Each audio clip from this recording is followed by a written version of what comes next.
They say a man who can't be abandoned will destroy the world before he admits he's alone. King Kalor, the Wolf King, built an empire on that fear. Tonight, under a blood-red moon, he stands at the pinnacle of absolute power, surrounded by thousands who bow, but none who stay. His queen sleeps in chambers down the hall, but her heartbeat feels like it's beating in another man's chest. Something ancient stirs beneath his skin, something that doesn't forgive, doesn't forget, and sure as hell doesn't share. This is where empires crack from the inside out. Stick with me until the end of this story. You'll see how a king's greatest strength becomes his only weakness. Hit that like button and drop your city in the comments. Let's see where my tribe is watching from tonight.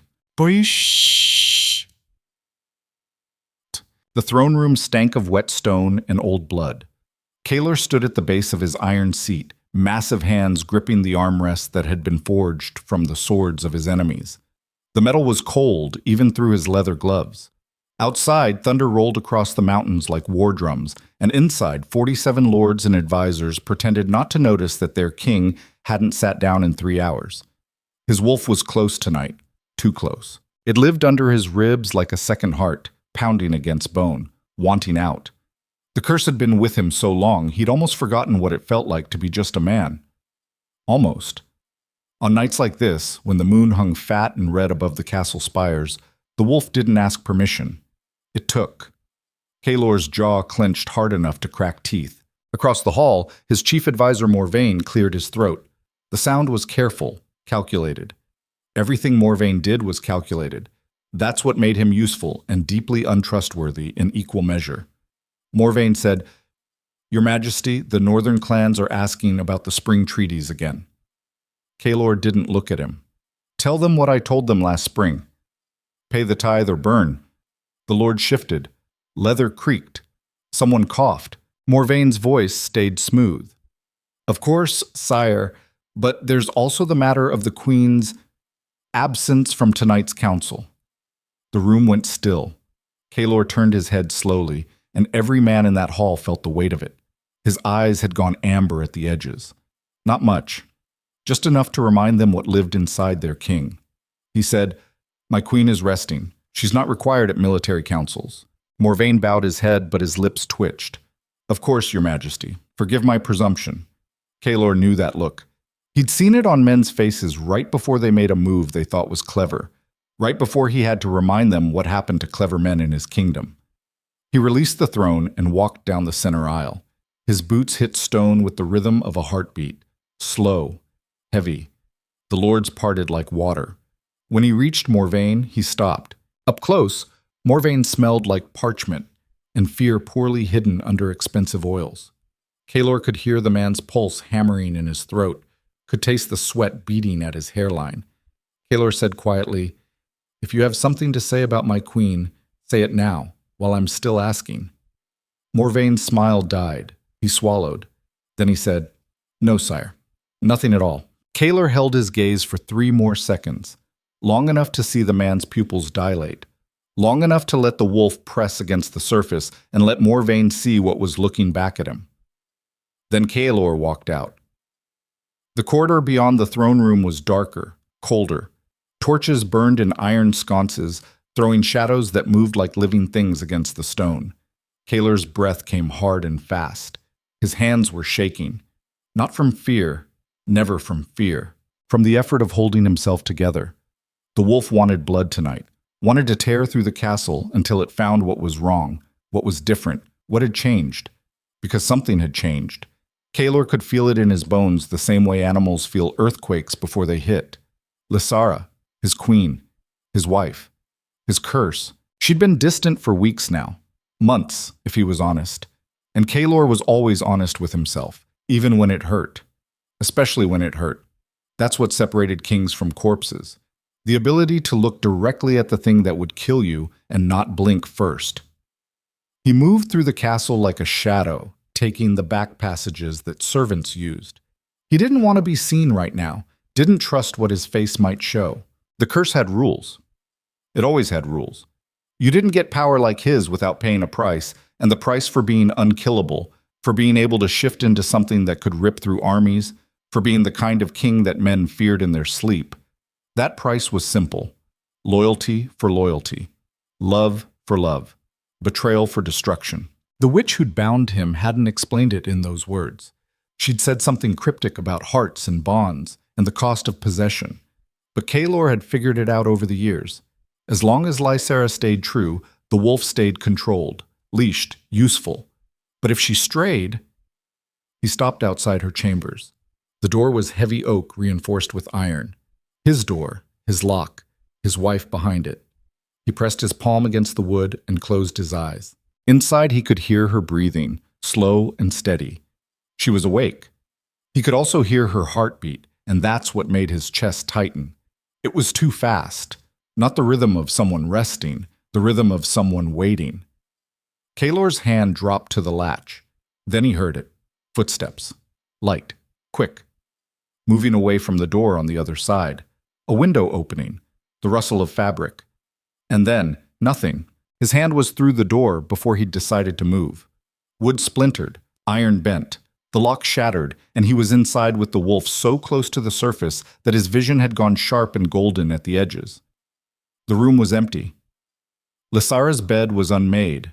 Her dressing table had been used recently, oils and perfumes still out, a brush line on its side. But she was gone. The window was open, curtains moved in the wind. Kaelor crossed to it in 3 strides and looked out. Below, in the courtyard, he saw her. Lysera moved through the shadows like she'd been born to them. Dark cloak, hood up. Moving fast toward the eastern gate where the guards changed shift and there was a 6-minute window when no one watched. She knew the timing. She'd planned this.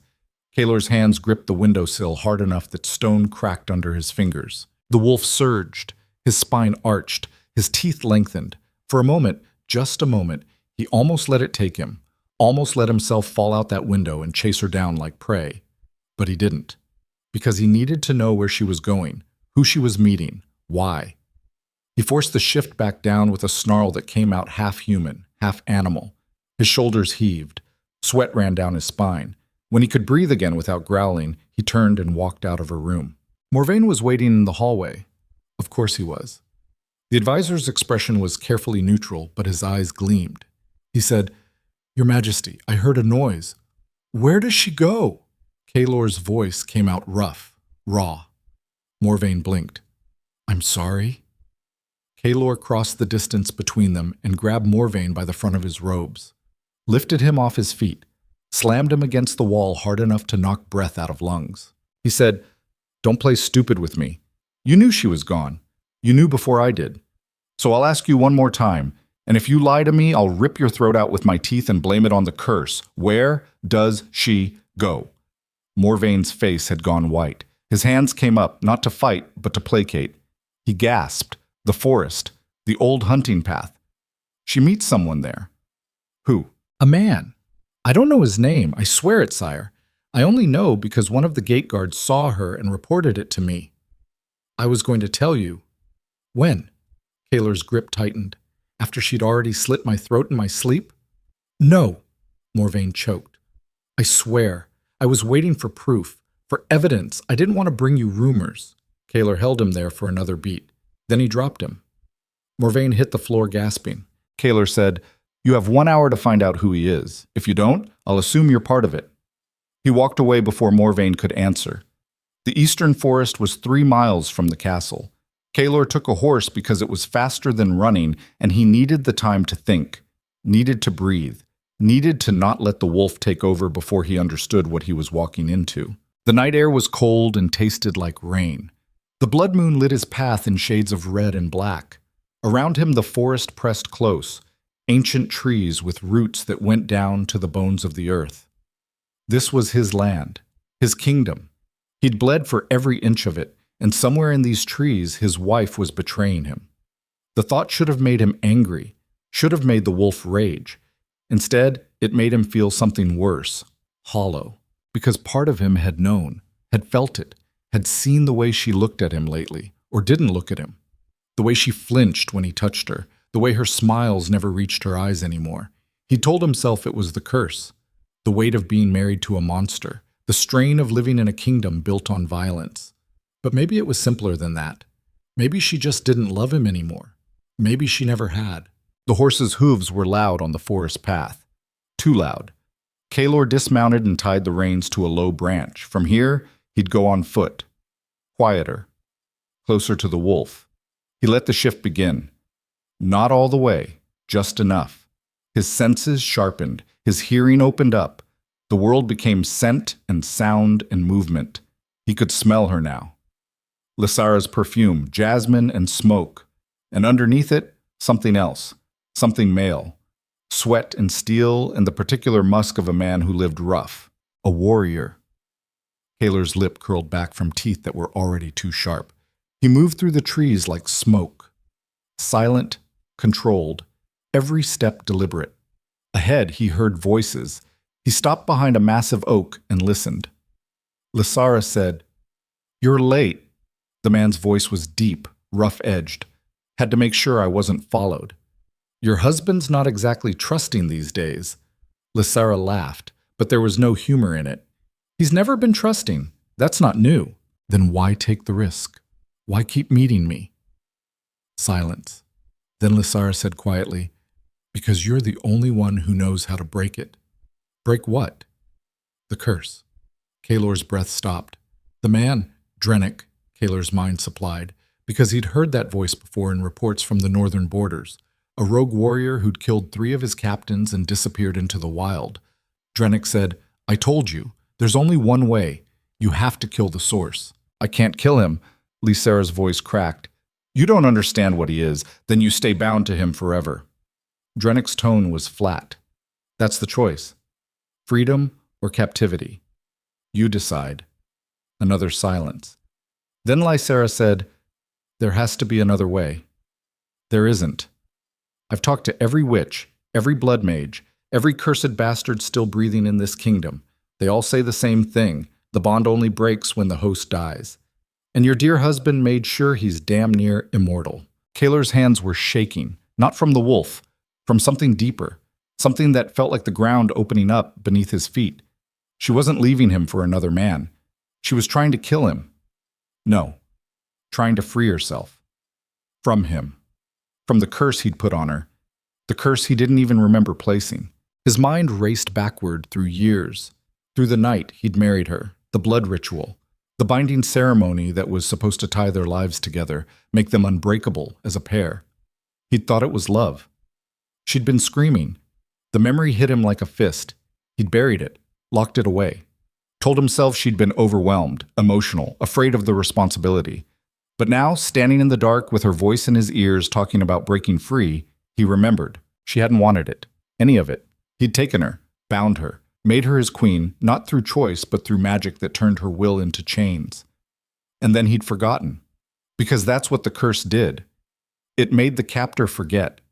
Made him believe it was real. Made him think the love was mutual, the bond was sacred, the loyalty was earned. But it was all a lie. His lie.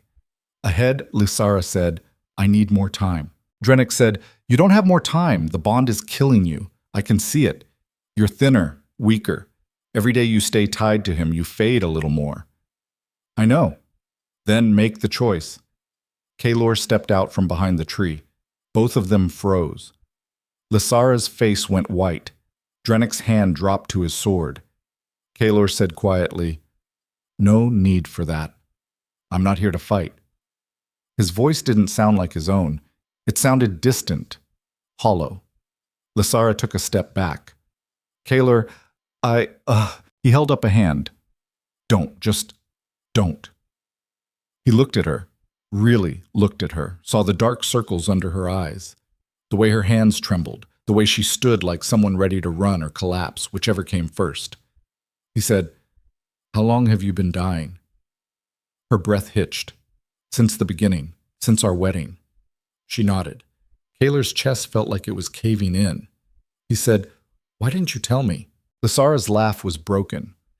"Would you have believed me, or would you have thought I was trying to manipulate you, trying to escape my duty to the throne?" He had no answer to that. Because she was right. He wouldn't have believed her. Drennick said, "Step away from her." Kaylor's eyes shifted to the warrior. Up close, he was younger than expected. Mid-30s, scarred, hard-eyed. The kind of man who'd survived things that should have killed him and came out meaner for it. Kaler said, "You're Drennick, the wolf slayer." Drennick smiled without warmth. "That's what they call me. You killed my men. They deserved it." "Probably." Kaler's tone was almost conversational. "You here to kill me too?" "If I have to save her." Drennick's jaw tightened. "She deserves to be free." Kaler looked back at Lysara. She was watching him with something like fear and something like hope and something like exhaustion all mixed together. He said, "Do you love him?" She blinked. "What? Do you love him?" Simple question. "No." Her answer was immediate, firm. "He's helping me, that's all. So you don't want him. You just want out." "Yes." Kaler nodded slowly. Then he said, "What happens if I break the bond myself?" Lysara's eyes went wide. "You can't." The witch said, "I know what the witch said." But she lied about a lot of things, didn't she? Kaler's voice was hard now. "She told me this would make us unbreakable, told me you'd be safe, that we'd be bonded in power and purpose. She didn't mention the part where it would drain your life to feed mine, didn't mention that I'd become a parasite wearing a crown. That's not—" Lysara started. "It is." Kaler cut her off. "I've been killing you for years and calling it love." The words hung in the air like smoke. Drennick said, "So break it. If you actually give a damn about her, break the curse and let her go." Kaler's eyes narrowed. "And if I do, what happens to me?" Lysara said quietly. "You'll lose the wolf, the immortality, the power. You'll just be a man. Just a man." Kaler tested the words in his mind, rolled them around, tried to imagine what that would feel like. He'd been the Wolf King for so long he didn't remember what came before. Didn't remember what it felt like to be afraid, to be vulnerable, to bleed and not heal. To be mortal. He said, "And you'll live. Yes, you'll be free. Yes." Kaler looked up at the blood moon. It hung above the trees like a wound in the sky. He said, "There's a problem." Lysara's voice was small. "What?" "The curse doesn't just break, it transfers. That's how blood magic works. You can't destroy it. You can only move it." "Where?" Drennick demanded. "To whoever breaks it." Kaler's smile was grim. "So if I sever the bond, I don't just lose the power. I take on the death, hers and mine both. The curse collapses inward, and it takes me with it." "No." Lysara stepped forward. "No, there has to be another way." "There isn't." Kaler's voice was flat. "I've known this for a long time. I just didn't want to believe it. But tonight, listening to you, I finally understand.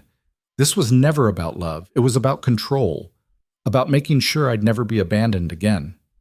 He turned to face her fully. He said, "My father left when I was 6. My mother died when I was 8.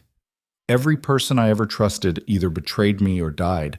So when I met you, when I wanted you, I didn't just ask. I took. I made sure you could never leave. And I told myself it was fate. Destiny. Love." Tears were running down Lysara's face. "Kaler." But it wasn't love. It was fear. And I let that fear turn me into the kind of monster that devours the thing it's trying to protect. He reached out and took her hand. She flinched but didn't pull away. Her skin was cold, fragile.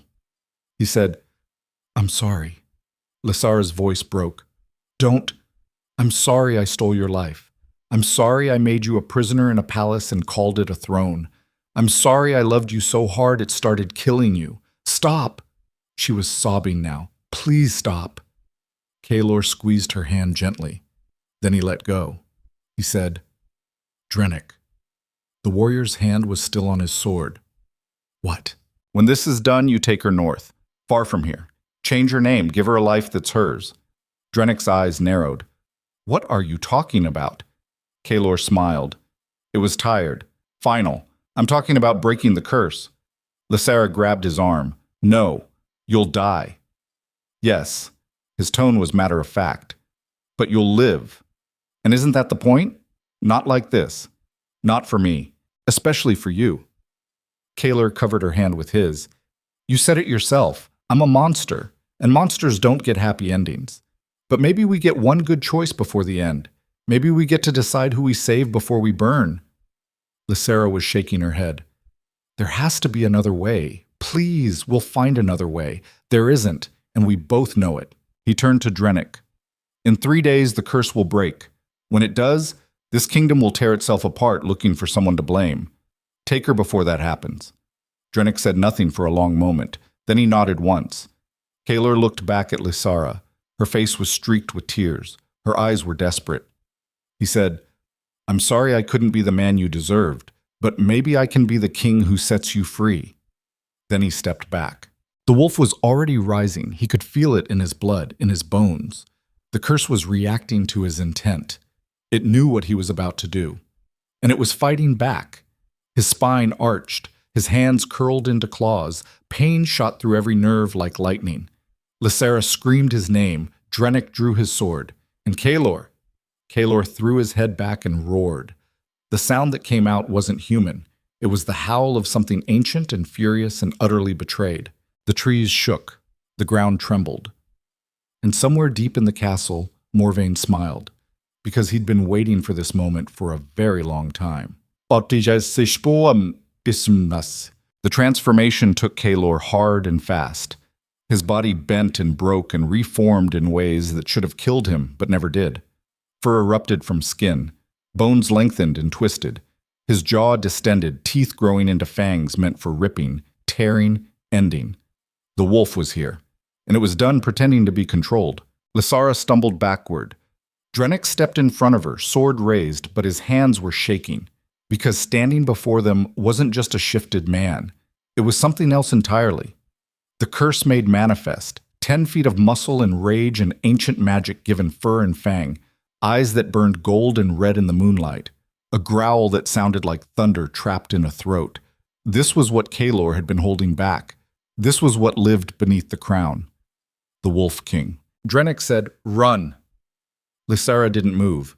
She was staring at the creature that had been her husband, and her face showed something complicated. Horror, yes, but also recognition. Also grief. She said, "Kaler, I know you're in there. Fight it, please." The wolf's head swung toward her, its lips pulled back from teeth the size of daggers. Then it lunged. Drennick met the charge with his blade. Steel rang against claw. The impact sent the warrior flying backward into a tree. He hit hard and dropped, gasping. The wolf turned back to Lysera. She held her ground. Hands out, voice steady despite the tears, she said, "If you're going to kill me, do it. But know that I never hated you. I hated what you made me. There's a difference." The wolf stopped 3 feet from her. Its breath came in harsh pants. Saliva dripped from its jaws. Inside the beast, Kaler was screaming, fighting, trying to pull back the reins on something that hadn't had reins in years. The curse wanted blood, wanted to punish the betrayal, wanted to make sure she never left, even if that meant tearing her apart and keeping the pieces. But underneath that want, deeper and older and somehow still alive, was the man. The boy who'd lost everyone. The king who'd tried so hard to make sure he'd never lose again that he'd lost everything that mattered. Kaler forced words through a throat not meant for speaking. They came out mangled, broken, but recognizable. "Run." Lysera's eyes widened. "Run. Now." She shook her head. "I won't leave you like this." The wolf's claws dug into the earth. Its whole body was trembling with the effort of staying still. Kaler said, "Not your choice." Then he turned and ran. Not toward her. Away from her. Deeper into the forest where there was nothing but trees and darkness and room for a monster to rage without destroying the one thing he was trying to save. Behind him, he heard Lysera call his name. He didn't stop. He ran until his lungs burned and his muscles screamed. Ran until the trees blurred and the moon spun overhead. Ran until the wolf took over completely and there was nothing left but instinct and fury and the desperate howling need to hurt something because he was hurting, and that's what cursed things do. They spread the pain. Miles away, in the castle, Morvain stood at the window of the king's chambers and watched the eastern forest glow red under the blood moon. He smiled. Then he turned to the shadows behind him and said, "It's done. Send word to the northern clans. Tell them the Wolf King has finally lost control." A voice from the darkness said, "And the queen?" Morvain's smile widened. Let her run. It doesn't matter anymore. The kingdom is ours. In the forest, the wolf that had been Kaelor killed everything it could find. Deer, wolves, a bear that had the misfortune of crossing his path. He tore through them all with mindless mechanical violence, but it didn't help. Nothing helped. Because the thing he wanted to destroy was inside him, and you can't kill yourself without dying. Dawn came slowly. The wolf collapsed in a clearing, sides heaving, covered in blood that wasn't his. As the sun broke over the mountains, the shift reversed. Fur receded, bones cracked back into human shape. Claws became fingers. Kaelor lay naked in the grass, staring up at the sky. He'd failed. He'd meant to break the curse tonight, meant to sever the bond and free Lysera even if it killed him. But the wolf wouldn't let him. The curse wouldn't let him. Because that's the thing about chains forged from fear and obsession. You can't break them with good intentions. You can only break them with a choice so final, so absolute that there's no going back. And Kaelor hadn't made that choice yet. He'd only said the words. But words weren't enough. He closed his eyes. Somewhere in the distance he heard horses, men, soldiers. They were coming for him, and deep in his chest the wolf stirred again, ready for round 2. But this time Kaelor didn't fight it. This time he let it come. Because maybe that's what he deserved. Maybe that's what they all deserved. A kingdom built on dominance, ruled by a king who couldn't tell the difference between love and possession, protected by a curse that turned loyalty into slavery. Maybe it was time to let it all burn. The soldiers burst into the clearing with swords drawn and fear in their eyes. They saw their king, naked, bloody, eyes gone gold, and they hesitated. That hesitation cost them everything. Kaelor shifted, and this time he didn't run away. The first soldier died before he could scream. Kaelor's jaws closed around the man's throat and crushed windpipe, vertebrae, the desperate last gasp that never made it past his lips. Blood sprayed hot across fur, and the wolf dropped the body without ceremony, already moving to the next target. There were 12 of them. Royal Guard. Men who'd sworn oaths to protect their king. They lasted 4 minutes. When it was done, Kaelor stood in the center of carnage that looked like a butcher's floor. Bodies twisted at wrong angles, limbs separated from torsos, blood soaking into earth that had seen too much of it already. The wolf wanted more. There was no satisfaction in killing these men, no release, just the mechanical process of tearing through obstacles between him and whatever the curse decided was a threat. And right now, everything was a threat. Kaelor forced the shift back. It fought him harder than before. The curse didn't want to let go. It wanted to stay in this form, this shape where thinking was optional and feeling was reduced to hunger, rage, and the simple binary of kill or be killed. But he was still king, still the man underneath the monster. He pulled himself back into human skin with a roar that started animal and ended something closer to a man's scream of absolute agony. His bones reformed, his spine straightened, his jaw receded. When it was over, he knelt naked in blood that wasn't his and threw up until there was nothing left. His hands were shaking, not from exertion, from the realization of what he'd just done. 12 men. Good men. Men with families and children and wives who'd wake up tomorrow and wonder why their husbands never came home. Dead because they'd been sent to find their king. Dead because Kaelor couldn't control himself. Dead because the curse was winning. He looked at his hands. They were clean of fur now, but covered in blood up to the elbows. He'd done this. Not the wolf. Him. Because the wolf was him. Had always been him. Just the parts he'd spent his whole life pretending didn't exist. The violence, the possessiveness, the need to dominate everything around him so thoroughly that nothing could ever hurt him again. That's what made men like him dangerous. Not the magic. Not the curse. The willingness to destroy everything, rather than face the possibility of being destroyed first. Somewhere in the distance, more horses, more men coming. Kaelor stood slowly. His legs felt unsteady. His vision swam. He needed to move. Needed to get back to the castle before Morvain could spin this into something it wasn't. Because Morvain would spin it. That's what ambitious men did when they smelled blood in the water. They circled. Kaelor stumbled to where one of the dead soldiers lay face down in the grass. He stripped the man's cloak and wrapped it around himself. It didn't fit right. Too short. Too narrow in the shoulders. But it covered enough. Then he started walking. The forest was quiet in that particular way that meant every living thing had fled. Birds gone, insects silent. Even the wind seemed to hold its breath. Nature recognized apex predators, knew when to hide. Kaler moved through trees that had stood for centuries, past streams that ran red with runoff from his killing ground, under branches that filtered dawn light into something weak and gray. His mind was working again, slowly, painfully, but working. The curse demanded blood for betrayal. That was the rule. Lysara had met with another man, had plotted to break the bond. The curse interpreted that as infidelity, treachery, grounds for the kind of punishment that left nothing but ash. But Kaelor knew the truth now. She hadn't betrayed him. She'd tried to survive him. There was a difference, and it mattered. It mattered because it meant the curse was wrong. The magic that bound them was built on a lie, that possession equaled love, that control equaled devotion, that making someone unable to leave was the same as making them want to stay. And if the curse was wrong about that, maybe it was wrong about everything. Maybe it could be broken after all. Not through death, through choice. Real choice. Not the kind made under duress or threat. The kind made freely, with open eyes, and a clear understanding of consequences. Kaelor had taken Lysara's choice away on their wedding night. He'd been so afraid of losing her that he'd made losing him impossible. Now he had to give it back. Even if it killed him. Especially if it killed him. The castle came into view as the sun cleared the mountains. From a distance, it looked like something out of a story.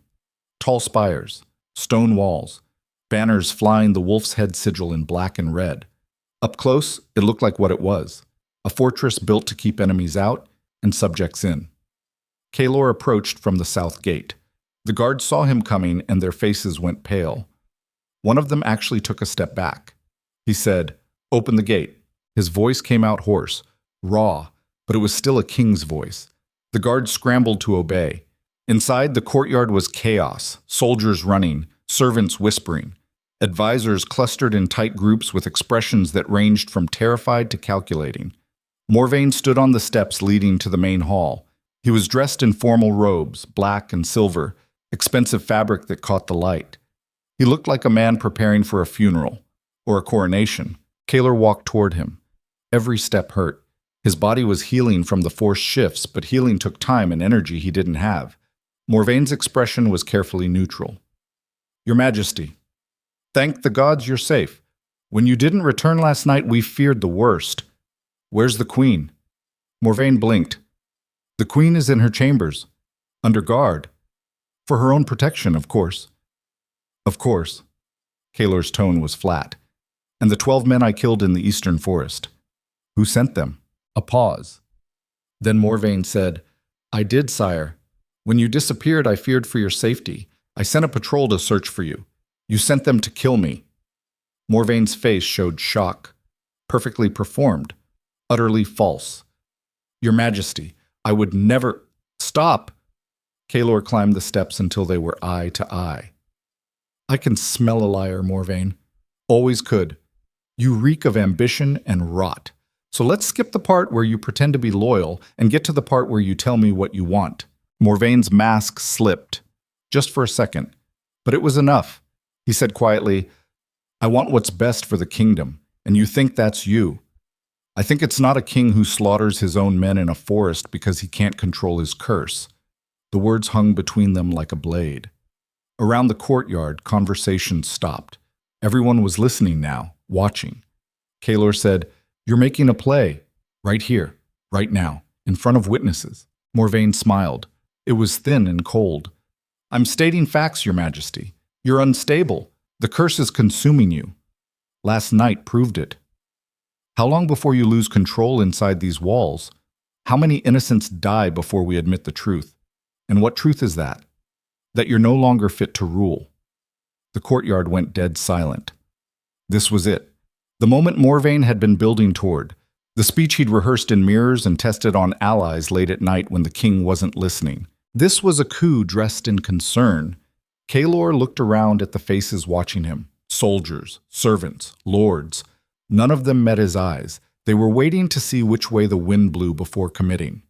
That's how power worked. It wasn't about love or loyalty. It was about who people feared more in the moment.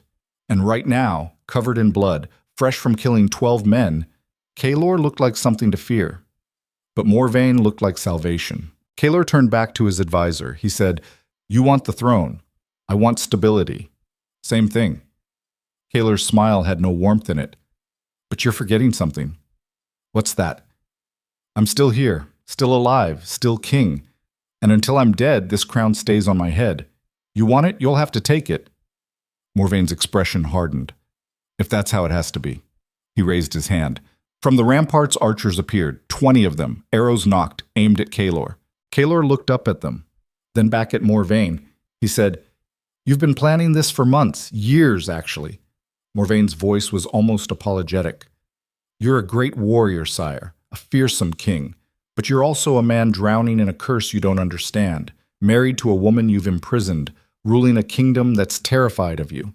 Someone had to act. So you'll kill me, take the throne.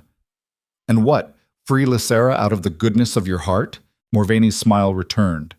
"The queen will be taken care of, one way or another." Kaelor's hands curled into fists. The wolf stirred. He could feel it in his chest, waking up, ready to fight. But if he shifted now, it would prove Morvain's point, would show everyone watching that he was nothing but a beast in a crown. And maybe that's what Morvain was counting on. Kaelor forced himself to breathe, to think, to be the man instead of the monster. He said, "You won't do it." Morvain raised an eyebrow. "No?" "No.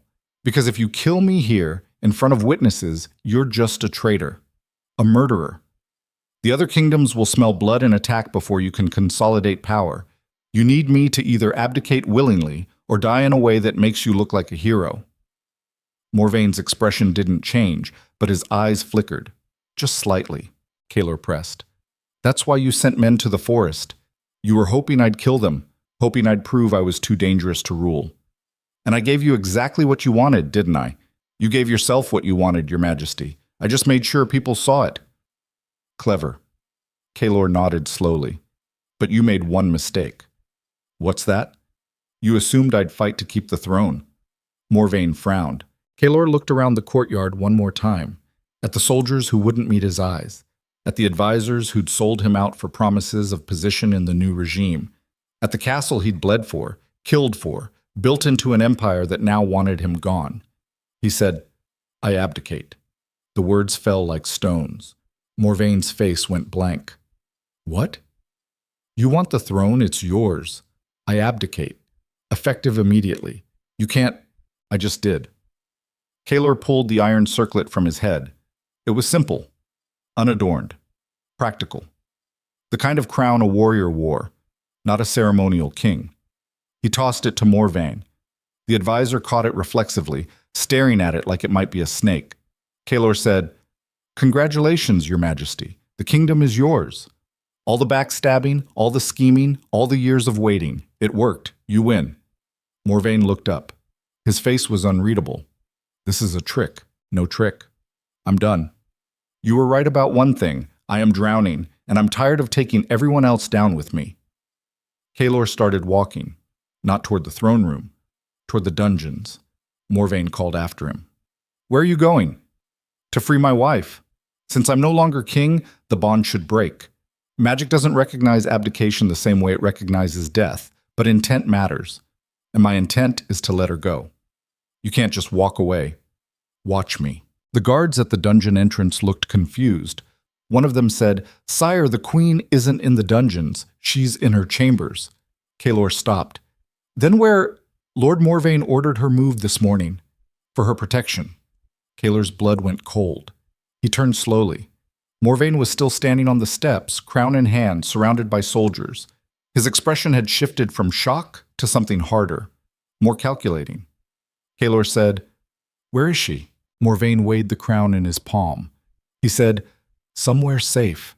Somewhere you can't use her as leverage to reclaim the throne." "I don't want the throne. I want my wife." "She's not your wife anymore. You abdicated, remember? That makes her a widow in the eyes of the law, free to remarry." Kaelor's vision started to go gold at the edges. "You're going to marry her. Someone has to secure the succession. The kingdom needs stability. A queen gives legitimacy. She'll never agree to it. She won't have a choice. Morvain's smile was thin. Just like she didn't have a choice with you. The words were a match to kindling. The wolf erupted. Kaelor shifted mid-stride. The cloak tore away, his body expanded, twisted, became the monster that lived in his ribs. By the time he hit the ground, he was 10 feet of fur and rage and claws built for ripping out throats. Morvain shouted, "Kill it!" Arrows flew. Most bounced off thick hide. A few stuck but didn't slow him down. The wolf was beyond pain, beyond anything except the single burning need to tear apart the man who'd threatened to do to Lysera exactly what Kaelor had done. Trap her, own her, call it marriage and pretend it wasn't slavery. The wolf cleared the stairs in one bound. Soldiers scattered. Morvain backpedaled, pulling a sword from one of the guards, holding it out like a talisman. He said, "Stay back. I am your king now." The wolf's response was a roar that shook the stones. Then it attacked. Morvain was good, better than expected. He'd clearly trained with a blade, probably for years, probably for exactly this moment. He dodged the first swipe, parried the second, actually managed to cut a shallow gash along the wolf's shoulder. But good wasn't enough. Not against a curse made manifest, not against a man who just realized that giving up the throne didn't mean giving up the curse. It meant being trapped in it forever. The wolf caught Morvain's sword arm in its jaws and bit down. Bones crunched. The sword clattered to stone. Morvain screamed. Then the wolf slammed him into the wall hard enough to crack ribs. Morvain slid down, leaving a blood trail on stone. His breathing was labored, wet, probably a punctured lung. He looked up at the wolf with eyes that showed pain and fear, and underneath it all, rage at having come so close and still failed. He said, "Go ahead. Prove me right. Prove you're nothing but a monster." The wolf lowered its massive head until they were eye to eye. Inside, Kaelor was fighting, screaming, trying to pull back, because Morvain was right. Killing him now would prove everything, would show the world that the Wolf King was exactly what they feared, an animal in a crown who destroyed anyone who challenged him. But letting him live meant Lysera stayed trapped, meant Morvain would still try to marry her, use her, build his legitimacy on her suffering. And Kaelor couldn't allow that, wouldn't allow that, even if it cost him the last shred of humanity he had left. The wolf's jaws opened. A voice cut through the courtyard like a blade. "Enough!" Kaelor froze. He knew that voice. Everyone turned. Lysera stood at the entrance to the great hall. She was dressed simply, no crown, no jewels, just a gray dress and her hair loose around her shoulders. She looked small, fragile, but her voice was iron. She said, "Put him down, Kaelor. This isn't the way." The wolf growled low. A warning, a question. Lysera walked forward, slowly, hands out where the wolf could see them. She said, "I know you're angry. I know you want to protect me. But killing him won't break the curse. It'll just feed it, make it stronger." The wolf's grip on Morvain tightened slightly. Lysera kept walking. She was 10 feet away now, close enough that one swipe would end her. She said, "I'm not yours to protect anymore. You gave up that right when you abdicated. But more than that, I never wanted to be protected. I wanted to be free. And freedom means making my own choices, even the ones that hurt." The wolf's eyes tracked her, gold and red and utterly inhuman. Lysera stopped 5 feet away. She said, "So here's my choice. I choose to walk away. From you. From Morvain. From this castle and this kingdom, and every man who thinks he has a right to decide my fate. I'm leaving, and you're going to let me go." The wolf made a sound that was part whine, part growl. Lysera's voice softened. "I know it's hard. I know the curse makes it feel like you'll die if I leave. But you won't. You'll just hurt for a while. And then you'll heal. That's what living things do." She took another step. The wolf's breathing changed, faster, shallower. Lysera said, "Let him go. Not for Morvain, for yourself. Prove that you're more than what the curse made you. Prove that love doesn't have to mean possession." The wolf's jaws opened. Morvain collapsed, clutching his mangled arm, and the shift reversed. Kaelor fell to his knees as his body tore itself back into human shape. The transformation was agony, worse than before, like every cell was screaming in protest. When it was done, he knelt on cold stone, naked and shaking and covered in blood that was both his and not his. Lysara stood above him. She said quietly, "Thank you." Kaelor looked up at her. His voice came out hoarse. "Are you really leaving?" "Yes." "Where will you go?" "Somewhere far from here. Somewhere no one knows my name." "Will you be safe? I'll be free." "That's all I need." Kaelor's throat tightened. "I'm sorry. For everything." "I know." Lysara's expression was complicated. Sad, but not unkind. "I think part of you always knew what you were doing was wrong. You just loved me too hard to stop. That's not an excuse." "No, it's not. But it's human, and maybe that's enough." She turned to go. Kaelor said, "Will I ever see you again?" Lysara paused. Then she said, "I hope not, for both our sakes." And she walked away. Kaelor watched her go. Watched her cross the courtyard, past the guards who didn't stop her, past the advisors who said nothing, past the gates that had kept her prisoner for years. She didn't look back.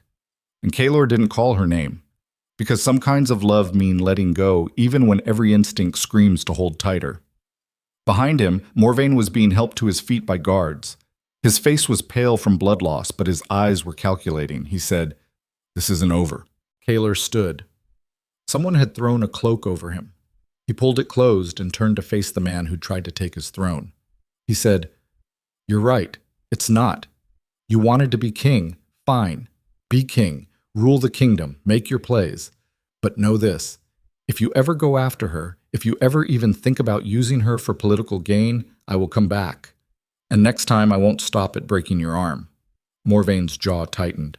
"You have no authority here anymore." "I don't need authority. I just need to be a man who knows where you sleep." The threat hung in the air. Then Kaelor walked away. He left the courtyard, left the castle, left the throne and the crown and the empire he'd built on the backs of men too afraid to tell him no. He walked out the main gates wearing nothing but a cloak and the curse that had defined him for so long he'd forgotten what came before it. Outside, the sun was fully up. The sky was blue. Birds sang. The world kept turning, indifferent to kings and curses and the small tragedies of men who loved so badly they destroyed the thing they were trying to save. Kaelor kept walking. He didn't know where he was going, didn't have a plan. He just knew he couldn't stay. Behind him, in the castle, Morvain was already giving orders, already consolidating power, already planning his coronation. And in the eastern forest, Drennick waited for Lysara with horses and supplies, and the promise of a life that belonged to her. But Kaelor walked alone, because that's what monsters did when they realized they were monsters. They left before they hurt anyone else.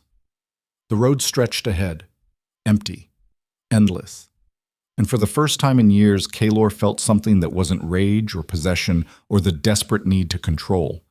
He felt tired. Bone-deep, soul-crushing tired. The kind of tired that came from fighting yourself for so long you forgot what peace felt like. He walked until the castle was a distant shape on the horizon. Then he walked farther. The curse was still there, still coiled in his chest like a sleeping serpent. It would always be there. That was the price of the magic. But maybe, just maybe, he could learn to live with it differently. Not as a weapon, not as a tool for control, just as a reminder. A scar that showed where he'd been, and what he'd survived and who he'd hurt along the way. The sun climbed higher. Kaelor's feet bled from walking on rough ground without boots. He didn't stop, because stopping meant thinking, and thinking meant remembering, and remembering meant facing the fact that he'd spent years building an empire on fear and calling it love, that he'd taken a woman's life and crushed it into the shape he wanted and told himself she was happy, that every brutal law, every execution, every act of dominance had been in service of making sure he was never abandoned again, that he'd become exactly what he'd always feared, a monster. The road curved. Ahead, a village came into view, small, maybe 50 houses, smoke rising from chimneys, normal people living normal lives. Kaelor stopped at the edge and stared. He couldn't remember the last time he'd been in a place like this. Not as a king, not as a conqueror, just as a man. Did they even know who he was? Did they care? He pulled the cloak tighter and walked into the village. People stared. Of course they stared. He was barefoot, covered in half-healed wounds, wearing a cloak that barely covered him. An old woman approached. She had kind eyes and hands that looked like they'd worked hard for many years. She said, "You look lost, stranger." Kaler's voice came out rough. "I am. Where are you headed?" "I don't know." She studied him for a long moment. Then she said, "There's a healer 2 streets over. She'll patch you up. No charge for those who can't pay." "I don't have money." "Then it's a good thing I said no charge." The old woman smiled. "What's your name?" Kalor hesitated. Then he said, "Just a man passing through." The old woman's eyes crinkled. "All right, just a man. Go see the healer. Get yourself sorted. Maybe you'll figure out where you're going once you're not bleeding everywhere." She walked away. Kalor stood in the middle of the village and felt something crack inside his chest. Not the curse, something deeper. The walls he'd built around himself to keep the pain out, they were crumbling. And underneath he found something he'd buried so long ago he'd thought it was dead. Humanity. Raw and aching and utterly unbearable, but real.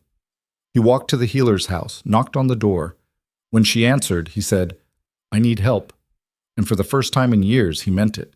The healer was middle-aged with practical hands and a no-nonsense expression. She took one look at him and gestured inside. She said, "Sit." Kalor sat. She examined his wounds without comment. The claw marks that were already healing too fast. The bruises that had faded to yellow in hours instead of days. The scars that told a story of violence and survival. She said, "You're not normal." "No." "Magic?" "Yes." "Curse?" "Yes." She nodded like this was just another day. Like she'd seen stranger things. She cleaned his wounds with something that stung. Wrapped his feet in clean cloth. Gave him a simple tunic and pants that actually fit. When she was done, she said, "You're running from something. Someone." Kalor's voice was quiet. "Myself, mostly." "That's the hardest kind of running." The healer put her supplies away. "Because you can't ever get far enough." "I'm starting to realize that." "What did you do?" Kalor looked at his hands. "Everything wrong, for all the right reasons. That's usually how it goes." The healer sat down across from him. "So what happens now?" "I don't know. I thought giving up the throne would break the curse. Thought letting her go would fix everything. But I'm still here. Still cursed. Still the same man who destroyed everything he touched. Maybe that's the point." Kalor looked up. "What?" "Maybe you're not supposed to be fixed. Maybe you're just supposed to live with what you did and try to do better tomorrow. That's not enough. It's all anyone gets." The words sat between them. Outside, children were playing, laughing, living lives untouched by curses and kings and the weight of empires. Kalor said, "How do you do it? Live with the mistakes?" The healer smiled sadly. "One day at a time. And you stop expecting forgiveness from anyone but yourself. That's the hard part." Kalor stood. "Thank you. Where will you go now?" "Away. Somewhere I can't hurt anyone else." The healer studied him. Then she said, "There's a monastery in the northern mountains. They take in men who are trying to atone. No questions, no judgments, just work and silence and time to think. You think that would help?" "I think running won't. But maybe facing what you are, in a place where you can't destroy anything, might." Kalor nodded slowly. Then he walked out into the afternoon sun. The northern mountains were weeks away on foot. He started walking. Behind him, the village faded. Ahead, the road stretched endless and uncertain. And somewhere, maybe in a forest, maybe already across the border, maybe free for the first time in years, Lysera rode toward a future that belonged to her. Kalor hoped she found it. Hoped she found peace. Hoped she forgot him. Because some kinds of love are so destructive that the kindest thing you can do is disappear. The curse pulsed in his chest. A reminder. A warning. "You're still mine," it seemed to say. "You'll always be mine." And Kalor thought, maybe. But I don't have to be yours to use anymore. The sun began to set. Kalor walked on, and for the first time since the blood moon, he felt something that wasn't rage or possession or the desperate clawing need to control. He felt hope, small, fragile, barely there, but real. And maybe, just maybe, that was enough to start with. The monastery sat at the edge of the world. That's what it looked like from the base of the mountain. a cluster of stone buildings perched on a cliff face surrounded by peaks that scraped the sky and clouds that never fully cleared. The kind of place men went to disappear. Kaylor had been walking for 3 weeks. His feet had toughened, the wounds had healed, the curse still lived in his chest like a second heartbeat, but it was quieter now. Not gone. Never gone. Just dormant. Waiting. The path up the mountain was narrow and treacherous. Loose rocks, sheer drops, air so thin it burned his lungs. He climbed anyway. By the time he reached the gates, the sun was setting and his legs were shaking from exertion. A monk stood at the entrance, old, weathered, eyes that had seen too much and expected nothing. The monk said, "Why are you here?" Kaylor's voice came out rough from disuse. "To atone." "For what?" "Everything." The monk studied him for a long moment. Then he opened the gate. Inside, the monastery was austere, stone floors, simple wooden bunks. No decoration, no comfort. Just the bare minimum required to keep men alive while they wrestled with their demons. Kaylor was given a cell, 6 feet by 8 feet, a sleeping mat, a blanket, a small window that looked out over the mountains. It was perfect. The first week he didn't speak to anyone. The monks didn't seem to mind. They worked in silence, tended gardens, copied texts, meditated for hours at a time. Kaylor joined them. He worked until his hands bled, until his mind went quiet, until the only thing that existed was the next task and the one after that. It helped. Not much, but enough. The curse still flared occasionally, usually at night when his defenses were down and his mind wandered to things he'd tried to bury. Lysara, the throne, the men he'd killed, the empire he'd abandoned. On those nights, Kaylor would shift partially, just enough to let the wolf surface, just enough to remind himself what he was. Then he'd force it back down and stare at the ceiling until dawn. This was his life now. Work, silence, the slow grinding process of trying to become something other than a monster. It was hell. But it was a hell he'd chosen, and that made all the difference. 3 months passed, then 4. Kaylor stopped counting after that. Time moved differently in the monastery. Days blurred together. Seasons changed. The world below continued without him. He learned to find peace in small things, the way bread tasted when you'd earned it through labor, the sound of rain on stone, the particular quality of silence that came from a mind too exhausted to rage. He learned that atonement wasn't a destination. It was a practice, something you did every day until you died and hoped it balanced the scales even a fraction. He learned that forgiveness from others was impossible to earn, but forgiveness from yourself, that was something you could work toward. Slowly, painfully, one breath at a time. He was almost starting to believe he might survive this. Then the messenger arrived. It was early spring. The snow had just started to melt. Kaylor was in the garden, turning soil, when one of the monks approached. The monk said, "You have a visitor." Kaylor looked up. His hands were covered in dirt. His hair had grown long. His beard was thick and unkempt. He said, "I don't know anyone who would visit me here. She said it was urgent. Kaylor's chest tightened. He stood slowly, followed the monk to the gate. Standing outside was a woman he didn't recognize at first. She was young, maybe 20, dressed in travel-stained clothes with a sword at her hip and exhaustion carved into her face. Then she spoke, and he knew her voice. She said, "My name is Rena. I'm Lysara's sister." Kaylor's world tilted. Lysara had never mentioned a sister. Never mentioned family at all. He'd assumed she had none, that she'd come to him alone. But of course, that had been a lie. Another thing the curse had hidden from him. Another truth he'd been too obsessed to see. He said, "What do you want?" Rena's expression was hard, cold. She said, "I need your help. I don't help anyone anymore, even if Lysara's life depends on it." The words hit like a blade between ribs. Kaylor stepped through the gate. His voice came out low and dangerous. "Explain." Rena's jaw tightened. She didn't flinch. She'd clearly come prepared for this reaction. She said, 6 weeks ago, Lysara reached the Northern Territories. She was supposed to meet me there. We were going to cross the border, start new lives. But she never arrived. Maybe she changed her mind. No. Rena's tone was absolute. We had a plan. Lysara doesn't break plans. Something happened. What? I don't know, but I tracked her last known location to a town called Greymoor. When I got there, I found this.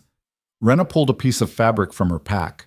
It was torn, stained with blood, and it bore the wolf's head sigil. Kaelor's blood went cold. That's from my kingdom. Yes. Someone from your court took her, someone who knows who she is and what she means. Morvain. The name came out like a curse.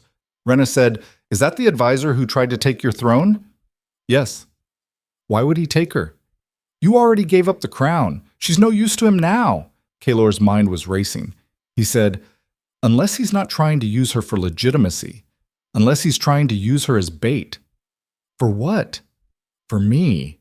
Rena's eyes narrowed. Why would he want to bait you? You walked away. I walked away. But the curse didn't. Kaelor's hands curled into fists. As long as I'm alive, the bond between Lysara and me still exists. Weakened, dormant, but not broken. Morvain must have figured it out. Figured out that the only way to truly control the kingdom is to make sure I never come back. And the only way to do that is to kill me. So he took Lysara knowing you'd come for her. Yes. And walk right into a trap. Yes. Rena studied him. She said, "You're going anyway, aren't you?" Kaelor looked out at the mountains, at the monastery that had been his refuge, his prison, his attempt at redemption. He'd known this peace was temporary, had known the curse wouldn't let him rest forever, but he'd hoped for more time. He said, "When do we leave?" "Tomorrow at dawn." Rena's voice was clipped, professional. "I have horses, supplies, a contact in Greymoor who can get us inside the castle." The castle. Kaelor's laugh was bitter. Of course he'd take her there. Where else would a coward hide behind walls? "Can you still fight?" Rena's question was blunt. "You've been playing monk for months. Are you still the Wolf King, or just a broken man in a robe?" Kaelor turned to face her. His eyes had already started to shift, gold creeping in at the edges. He said, "I'm both, and that's what makes me dangerous." Rena held his gaze. Then she nodded. "Good. Because we're going to need dangerous." That night, Kaelor packed what little he owned, a spare robe, a water skin, nothing else. The head monk found him in his cell. The old man stood in the doorway, silent. Finally, he said, "You're leaving, yes. Back to the world." "Yes." The monk nodded slowly. "You know what will happen if you return to violence. The curse will take over. All the work you've done here will be undone." "I know, and you're going anyway." "She's my wife." "Was my wife." Kaelor's voice was tight. "I spent years destroying her. I owe her this much. You owe her freedom, not rescue. There's a difference." The words stung because they were true. Kaelor said, "What if freedom is only possible if I finish what I started? What if letting go means making sure she can never be used against me again?" "Then you're rationalizing." The monk's tone was gentle but firm. "You're telling yourself this is about her, but it's about you. About the curse. About the part of you that still wants to possess her even after everything."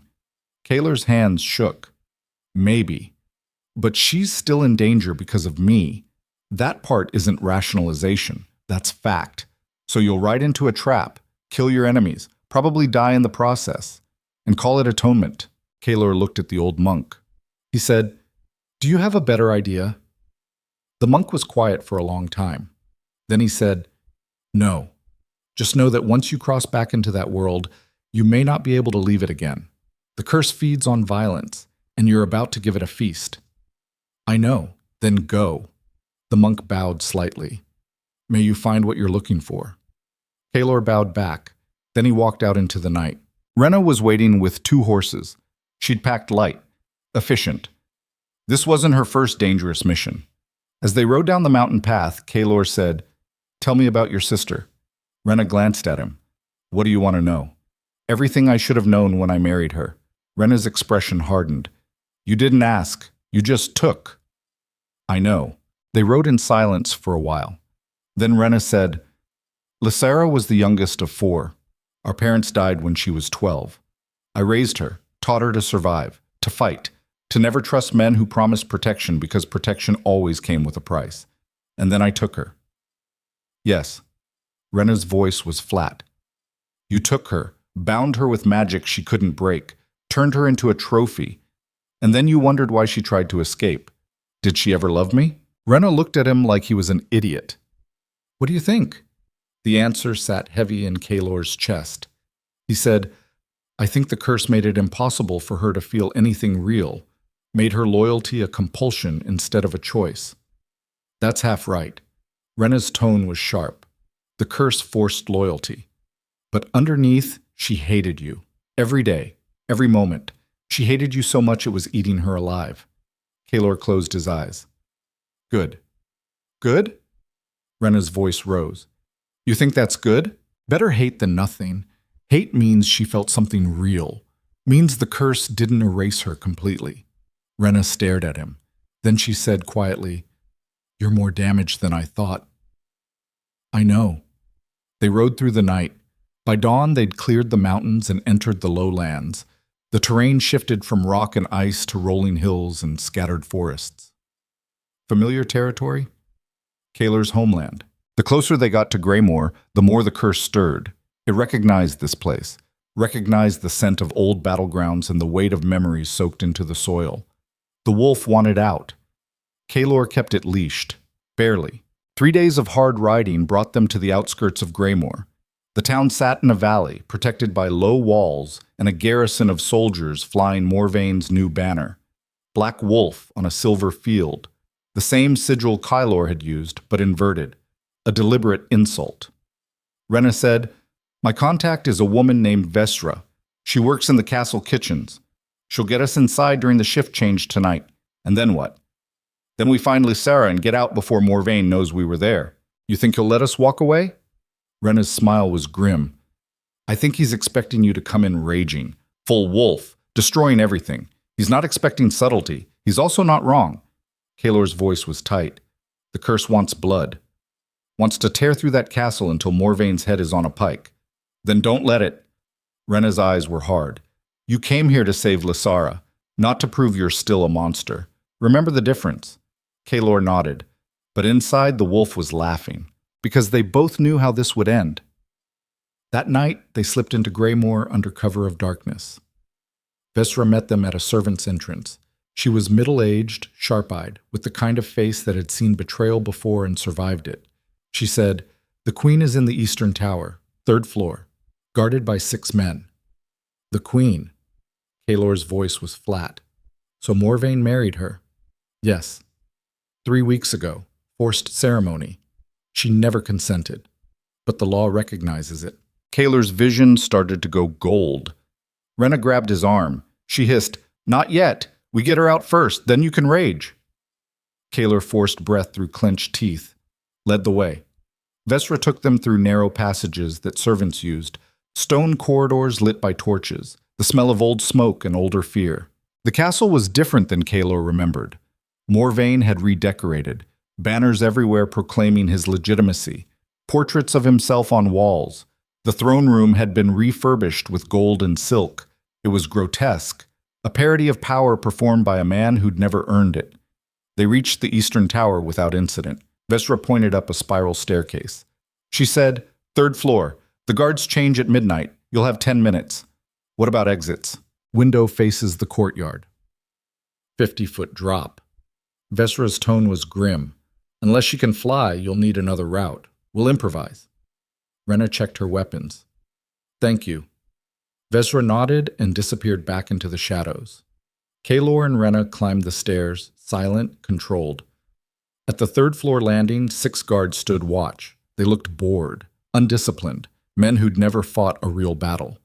Kaylor said quietly, I can take them without shifting. Rena said, Let me try talking first. Less blood means less attention. She won't. She stepped past him before he could finish. Rena approached the guards with her hands visible. She said, Lord Morvaine sent me. I'm to bring the queen to his chambers. One of the guards frowned. We weren't told about this. It was a last-minute request. You know how he gets? The guard's expression shifted. Uncomfortable. Yeah. We know. So open the door. The guard hesitated, then he unlocked it. Rena stepped inside. Kaylor followed before anyone could stop him. The room was lavish. Rich fabrics, expensive furniture, a gilded cage, and sitting by the window, staring out at the night, was Lysara. She'd changed, grown thinner. Her hair was cut shorter. Her eyes had a haunted quality that made Kaylor's chest tighten. She turned when they entered, saw Rena first, her face lit with relief. Then she saw Kaylor, and everything went cold. She said, "No, not you." "Lysara," Rena started. "No." Lysara stood. Her voice was shaking. "I told you not to bring him.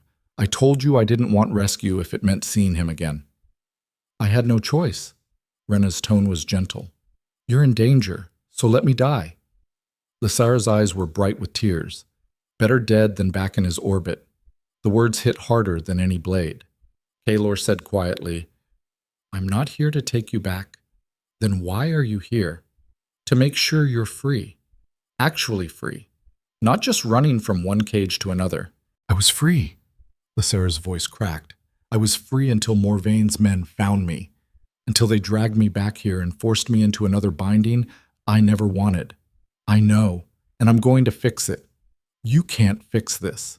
Lysara laughed bitterly. "You can't fix anything. You're the Wolf King. You destroy. That's all you know how to do." She was right. Kaylor knew she was right, but he'd come too far to walk away now. He said, "Where's Morvaine?" Lysara's expression shifted, became wary. "Why?" "Because I'm going to kill him. Break the new bond, free you properly this time. And then what? You ride off into the sunset and leave me to pick up the pieces? Leave me to deal with whatever comes next when the kingdom finds out its king is dead?" "Yes." Lysara stared at him. Then she said, "You really think you're the hero in this story, don't you?" "No." Kaylor's voice was flat. "I'm the villain trying to undo some of the damage. There's a difference." Before Lysara could respond, bells started ringing. Alarm bells. They'd been discovered. Rena cursed. "We need to move. Now." The door burst open. Guards poured in. Not 6, 20, 30. More. And behind them, walking with the casual confidence of a man who'd planned every move, was Morvaine. His arm was still bandaged from where Kaylor had crushed it months ago, but his smile was sharp and victorious. He said, "Welcome home, Your Majesty. I've been expecting you." Kaylor's vision went gold. The wolf surged. Morvaine laughed. "There it is. The monster. Right on schedule." He gestured. Archers appeared on the balconies above, crossbows aimed, at least 40 of them. Morvaine said, "You're going to shift, going to try to tear through my men, and then my archers are going to fill you with enough bolts to drop an elephant. And when you're dying on my floor, I'm going to make sure Lysara watches. Make sure she sees what happens to kings who don't know when to stay dead." Kaylor's hands were shaking. The curse was screaming, demanding blood, demanding violence. But underneath the rage, a small voice whispered, "This is what he wants. This is the trap." If Kaylor shifted, he'd prove Morvaine right, prove he was nothing but a beast. And even if he killed every man in this room, Lysara would still be bound, still be trapped, still be a prisoner in a different cage. The curse couldn't solve this. Violence couldn't solve this. For the first time in his life, Kaylor needed to think instead of fight. He looked at Lysara. She was watching him with something like fear and something like hope. He looked at Morvaine, smug, confident, already counting his victory. And Kaylor made a choice. He raised his hands, slowly, visibly. He said, "I surrender." The room went silent. Morvaine's smile faltered. "What?" "I surrender. You win. Take the crown. Take the kingdom. Take whatever you want. Just let her go." Morvaine's eyes narrowed. "This is a trick." "No trick." Kaylor's voice was steady. "You wanted me dead. Here I am, unarmed, outnumbered. Do what you came to do. But release Lysara first. Break the bond. Let her walk out of here free. And why would I do that? Because if you don't, I'll shift. And yes, your archers will kill me. But not before I tear you apart. And then Lysara stays bound to a dead king, trapped in a marriage to a corpse, useless to you politically." Kaylor's smile was cold. "But if you release her first, you get everything. My death. Her freedom. Total control." Morvaine studied him, calculating, weighing. Then he said, "How do I know you won't shift anyway?" "You don't. But you know me well enough to know I keep my word, especially to her." Morvain looked at Lysara, then back at Kaelor. He said, "Fine, but you die first. Then I'll release her." "No." Kaelor's tone was absolute. "Her freedom first.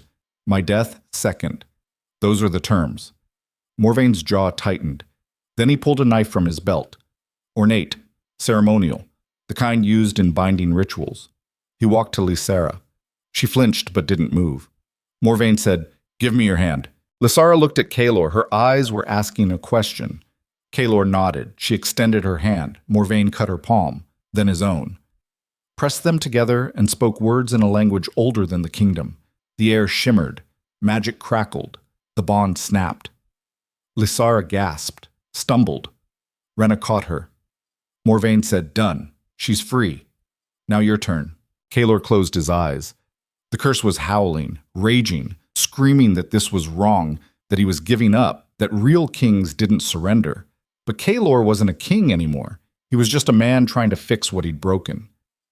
He opened his eyes and said, "Thank you." Then he shifted. Not into the wolf, into something else entirely. The curse, sensing his intent, seized control. But instead of fighting it, Kaelor let go. Let the magic flood through him without resistance. Let it consume everything he was and burn it down to ash. The transformation was agony. Not because it hurt, but because it felt like dying. And maybe it was. The wolf emerged. Massive, feral, beyond reason. But it wasn't trying to kill the guards. It was tearing itself apart. Claws raking its own flesh. Jaws snapping at its own limbs.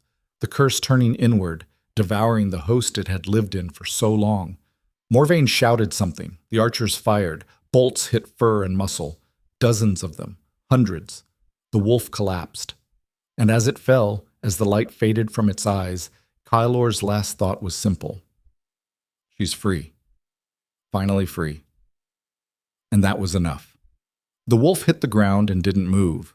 Blood pooled on expensive marble. Morvain approached cautiously. Nudged the body with his boot. Dead. He turned to his guards. "Get this thing out of here. Burn it. Scatter the ashes." Then he looked at Lysara. She was staring at Kaelor's body with an expression Morvain couldn't read. He said, "You're free to go." As promised. Lysara didn't move. Rena pulled her toward the door. "Come on. We need to leave. Now." Lysara let herself be led, but she kept looking back at the monster who'd destroyed her and then died to save her. They were halfway down the corridor when Lysara stopped. She said, "Wait," Rena said. "We don't have time. Something's wrong." "What?" Lysara turned. Her face was pale. The bond. It's not gone." "What do you mean?" "I can still feel it. Faint. But there. Like it's waiting. For what?" Lysara's eyes widened. "Oh no." She ran. Back to the room. Rena followed, cursing. When they burst through the door, the guards were dragging Kaelor's body toward the window, preparing to throw it out. And the body was breathing, shallow, labored, but breathing. Lysara screamed, "Stop!" The guards froze. Morvain spun. "What?" The wolf's eyes snapped open. Not gold, not red, silver. And when it stood, the bolts fell from its flesh like rainwater. The wounds closed. The blood stopped flowing, because the curse hadn't died. It had evolved. Kaelor's voice came from the wolf's throat. Deeper, stranger, wrong. He said, "You broke the wrong bond, Morvain." Morvain backed away. "That's impossible. You're dead. I saw you die. You saw what I wanted you to see." Kaelor's smile was full of teeth. "The curse doesn't work the way you think. It doesn't bind us through ceremony. It binds us through intent, through will. And as long as I intend to protect her, as long as I want her free, the bond persists. Not as chains, as purpose." Morvain's face went white. Then he screamed, "Kill it! Kill it now!" The archers fired again. This time, the wolf moved, faster than anything human had a right to be, faster than physics allowed. It tore through guards like paper, through archers, through stone and steel and everything in its path. And when it reached Morvain, it stopped. The advisor was on his knees, bleeding, broken. The wolf lowered its massive head until they were eye to eye. It said, "You wanted a monster, you got one, but not the one you expected." Then it bit down. Morvain's scream cut off abruptly. The wolf dropped the body and turned. Lysera stood in the doorway. Rena was pulling her back, but Lysera wasn't looking at the carnage. She was looking at the wolf, at Kaelor. She said, "What have you become?" The wolf's silver eyes met hers. It said, "Something new, something that can't die, can't be controlled, can't be stopped." Its voice dropped lower. "Something you need to run from, right now." Lysera's breath caught. "The bond is permanent now." The wolf's tone was gentle despite its form. "I tried to break it by dying, but the curse wouldn't let me go. So it changed the rules, made me immortal, made me bound to you forever, not as captor, as guardian, as the thing that will hunt anyone who threatens you until time itself ends." Lysera's face showed horror. "No, that's worse. That's so much worse." "I know." The wolf took a step toward her. She flinched. It stopped. It said, "So run, take Rena, cross the border. Change your name, live your life. I won't follow, won't interfere. But I'll always know where you are, always feel when you're in danger, and I'll always come." "That's not freedom." Lysera's voice broke. "That's a different cage. It's the only cage I can give you now." The wolf's eyes dimmed slightly. "I'm sorry." Then it turned and leapt through the window. Glass shattered, stone crumbled, and the wolf disappeared into the night. Lysera stood frozen. Rena said quietly, "What just happened?"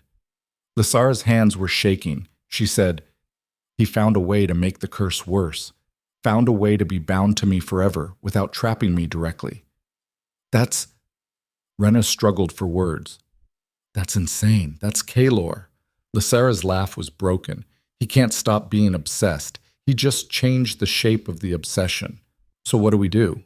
We run." Lysera's voice hardened. "Like he said, we run. And we never stop running. Because the alternative is accepting that I'll spend the rest of my life knowing a monster is watching me from the shadows. And you can live with that?" Lysera looked at the broken window, at the blood on the floor, at the kingdom that had been built on violence and was now drowning in it. She said, "I don't have a choice." They left that night, rode hard for the border. Behind them, the castle burned. Kaelor had set it on fire before leaving, made sure Morvain's regime died with him, made sure no one could use Lysera's connection to the throne for power plays, made sure the kingdom would tear itself apart fighting over succession. It was brutal, ruthless, exactly what a monster would do, but it kept her safe. And that was all that mattered now. Miles away, perched on a cliff overlooking the border, the wolf watched two riders disappear into the distance. Its silver eyes tracked them until they were gone.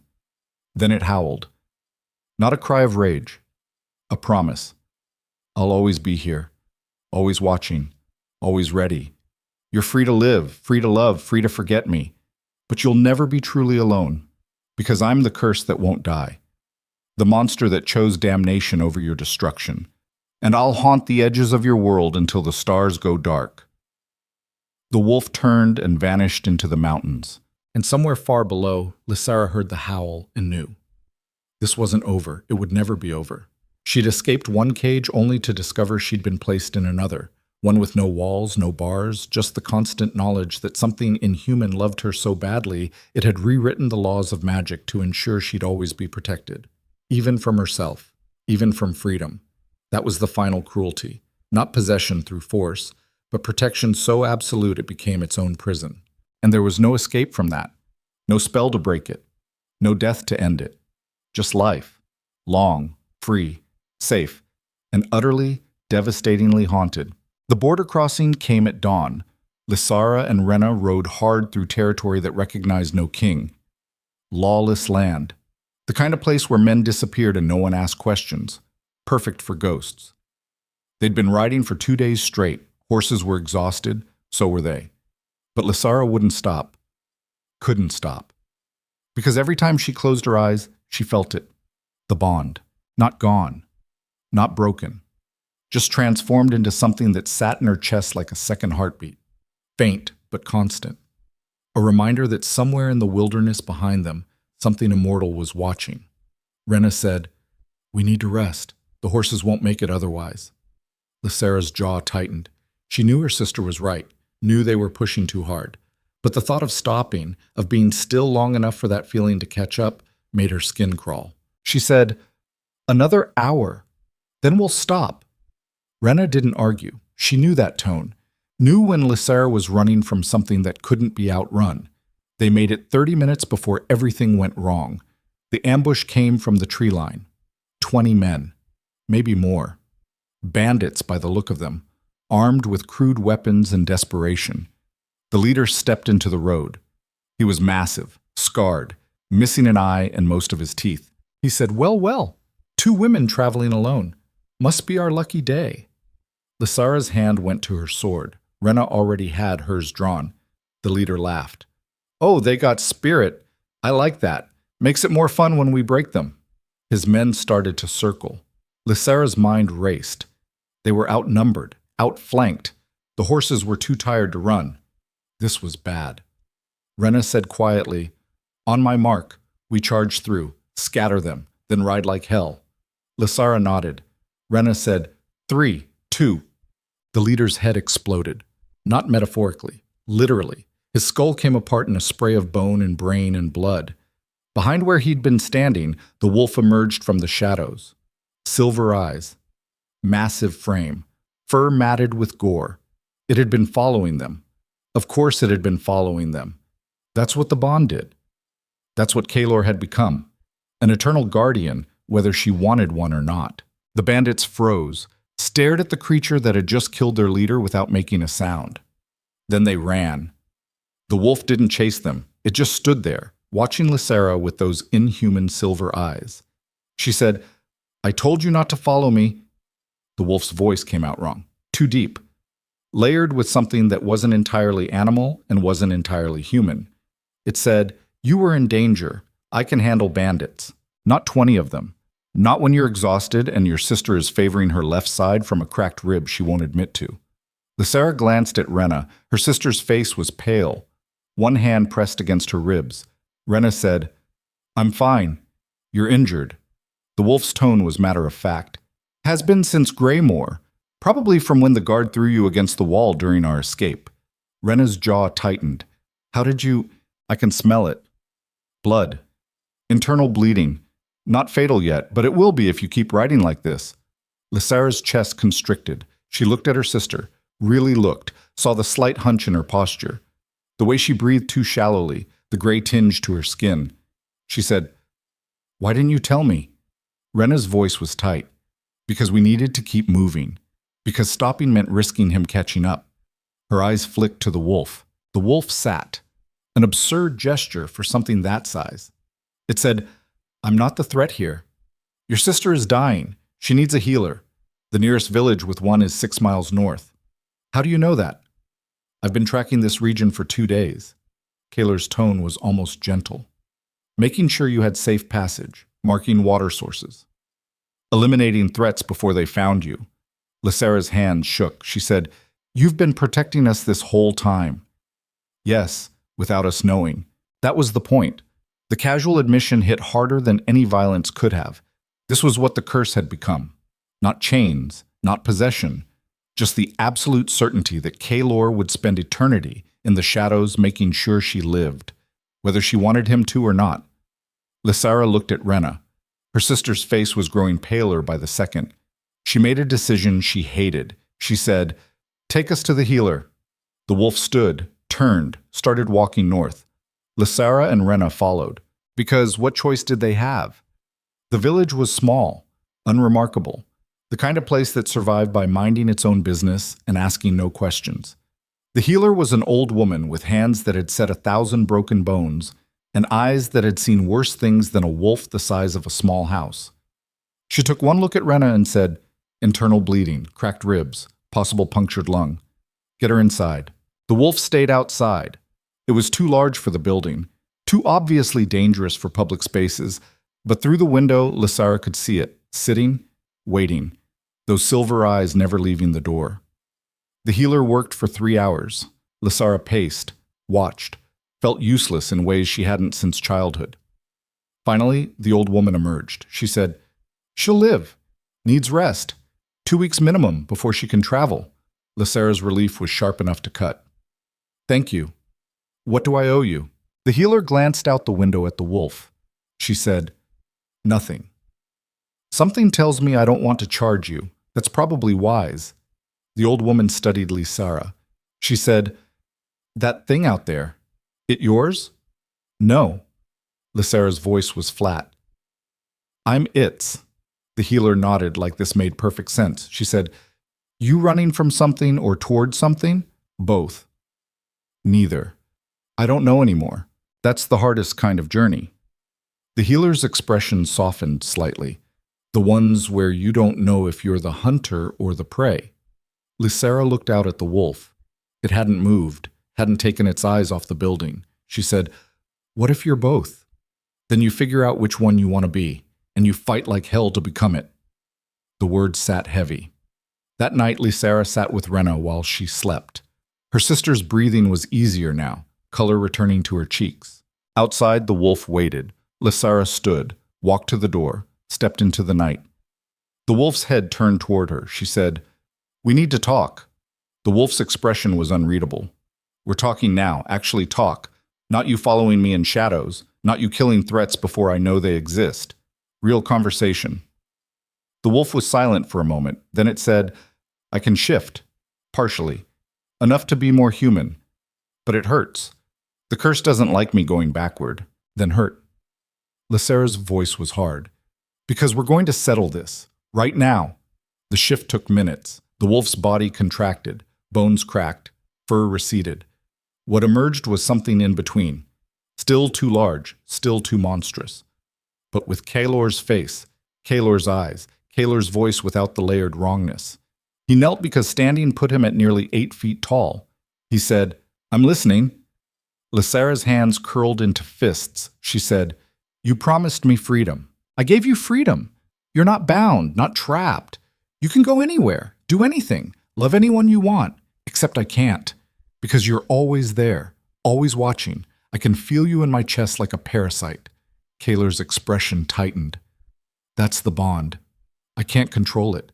You became immortal to enforce it. I became immortal because the curse wouldn't let me die. There's a difference. Is there? Lysara's voice rose. You found a loophole. Found a way to keep me in your orbit forever without technically owning me.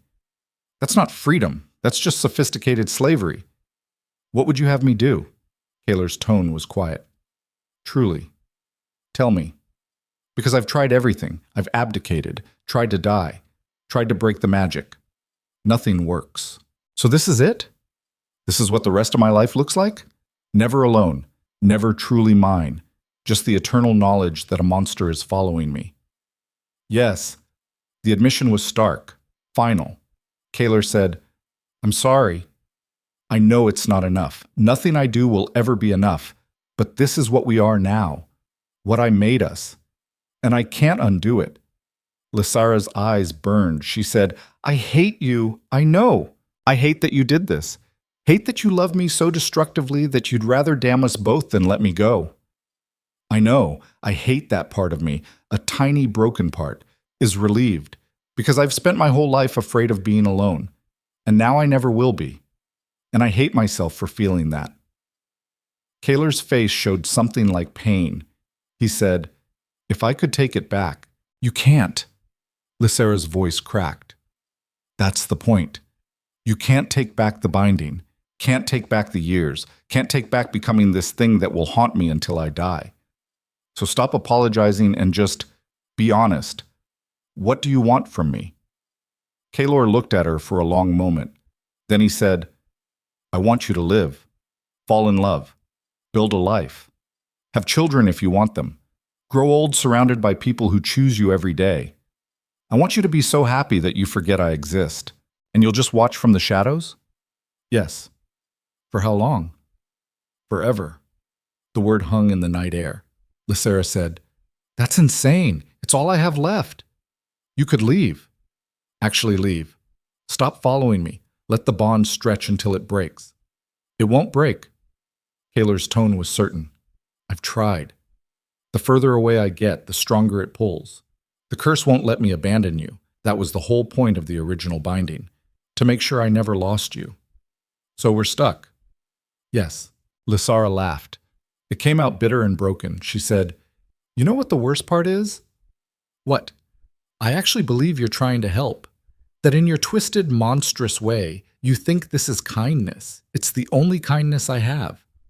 "Well, it's not enough." Lysara's eyes blazed. "You want me to live? To be happy? Then you need to give me something real. Not protection from the shadows, not eternal vigilance, actual space, actual distance. How much?" "Enough that I can't feel you every second. Enough that I can breathe without knowing you're watching." "Can you do that?" Kaler's expression showed conflict, pain, the curse fighting his intent. He said, "I can try, but if you're in danger, then you can come. But only then, only when my life is actually threatened. Not for bandits, not for bad decisions, not because some man looks at me wrong. Actual danger." Kalor's jaw worked. Finally he said, "Agreed." Lysara studied him. She said, "Why does this feel like you're letting me win?" "Because I am." Kalor's smile was sad. "You asked for something. I'm giving it to you. That's how this works now. You set the boundaries. I respect them. That's the only way this isn't just another cage. And if I push too far, if I tell you to leave and never come back, then I'll go as far as the curse allows and hate every second of it." The honesty was almost worse than the lies had been. Lysara said, "I need to think. Alone. Can you give me that?" Kalor nodded. He shifted back. The transformation was faster this time. Less agony, like the curse was learning. The wolf stood, looked at her one more time with those silver eyes. Then it turned and disappeared into the forest. Lysara stood alone in the dark. For the first time in months, she couldn't feel the bond, couldn't sense him watching. It should have felt like relief. Instead, it felt like absence, like a limb that had been amputated, phantom sensation where something used to be. She hated that she noticed, hated that part of her wanted to call him back, hated herself for being so broken by captivity that freedom felt like punishment. 2 weeks passed. Rena healed. Slowly, painfully, but she healed. Kalor didn't return. Lysara felt the bond, distant now, stretched thin but still there. He was keeping his word, staying away unless she needed him. She should have been grateful. Instead, she was restless. The village was peaceful, safe, boring in the way that normal places were boring when you'd spent years living in violent extremes. Rena noticed. She said, "You're thinking about him." Lysara didn't deny it. She said, "I'm thinking about what happens next, where we go, what we do, how we build lives when we're both running from things that can't be outrun. We find somewhere remote, change our names, start over. And when someone threatens us, when bandits come, when the next Morvain rises, then we fight, like we always have." Lysara shook her head. She said, "It's not that simple anymore. I have a weapon now, one I didn't ask for, one I hate, but it's there, and ignoring it doesn't make it go away. You're talking about using him." "I'm talking about accepting reality." Lysara's voice was hard. "Kalor is bound to me. He's immortal, unkillable, and he'll do anything to keep me safe. That's power. Terrible power, but power nonetheless. So what, you want to become some kind of warlord? Use your monster husband to conquer kingdoms? No. But I want to stop running, want to find a place where I can actually live instead of just survive. And maybe, having a guardian in the shadows makes that possible." Rena stared at her. She said, "You're not talking about freedom anymore. You're talking about control. Maybe there's no difference. Maybe freedom is just control over your own circumstances. And if using Kalor gives me that control, then why not use him? Because he's a person, a monstrous, cursed, broken person, but still a person. And using people is what he did to you." The comparison stung because it was accurate. Lysara said quietly, "Then what do I do? How do I live with this bond without either letting it consume me or becoming what he was?" "You figure out what you actually want, not what you think you should want, not what would punish him or reward him, what you genuinely want for yourself." Lysara looked out the window at the forest where she knew Kalor was waiting, watching, always watching. She said, "I want to go home." Rena frowned. "Home?" "The Eastern Territories, where we grew up. Before mother and father died, before everything fell apart. That land is ruled by warlords now. It's not safe. Nowhere is safe.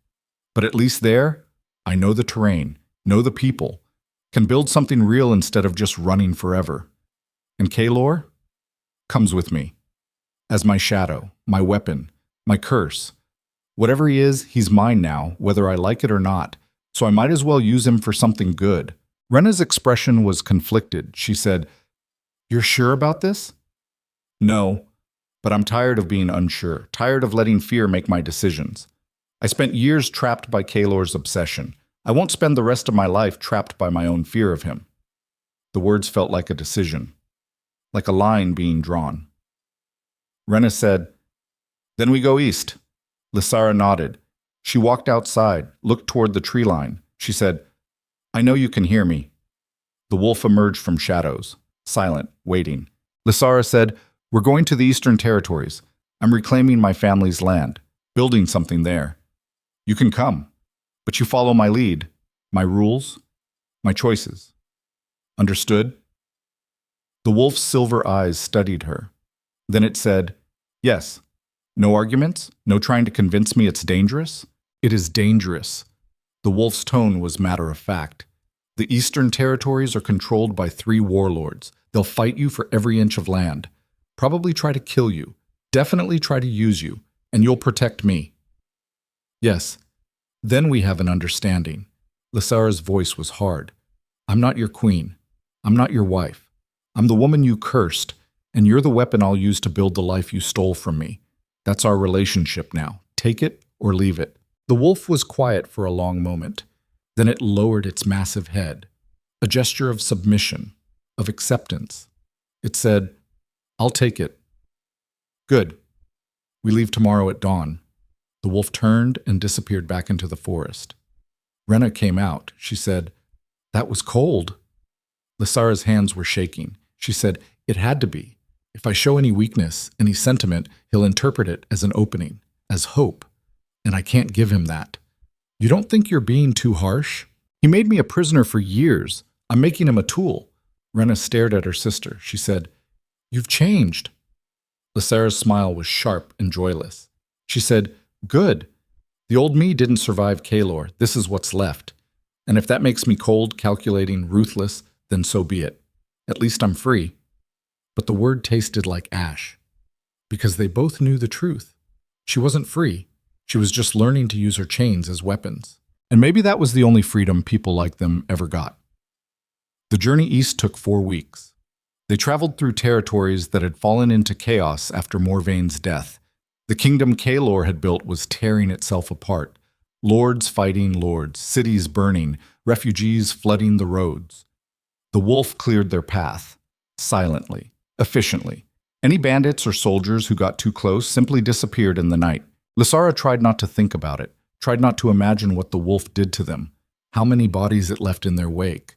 But sometimes she'd catch the scent of blood on the wind and know. Rena said, "This is what you wanted, using him as a weapon." Lysara's jaw tightened. "I know. Then why do you look sick every time he kills for you?" "Because there's a difference between accepting reality and enjoying it." The Eastern Territories came into view on a gray morning. The land was exactly as Lysara remembered. Rolling hills, ancient forests, the ruins of her family's estate on a cliff overlooking the river. It had been burned, looted, left to rot, but the bones were still there. Lysara dismounted, walked through what had been her childhood home. The great hall was open to the sky now. The gardens were overgrown. The walls were crumbling, but it was hers. Rena said, "We can rebuild." Lysara nodded. She said, "We'll need supplies, workers, protection from the warlords." The wolf emerged from the tree line. It said, "The nearest warlord is a man named Corvan. He controls the river trade, calls himself the Iron Lord, has 1,000 men under his command and a reputation for brutality." "When do we meet him?" "You don't." The wolf's tone was flat. "I'll handle Corvan." "No." Lysara's voice was sharp. "I told you. My rules, my choices. If we're going to hold this land, I need to establish myself as the power here. Not you. Me. He'll try to kill you, then you'll stop him. But I talk first. I make the offer.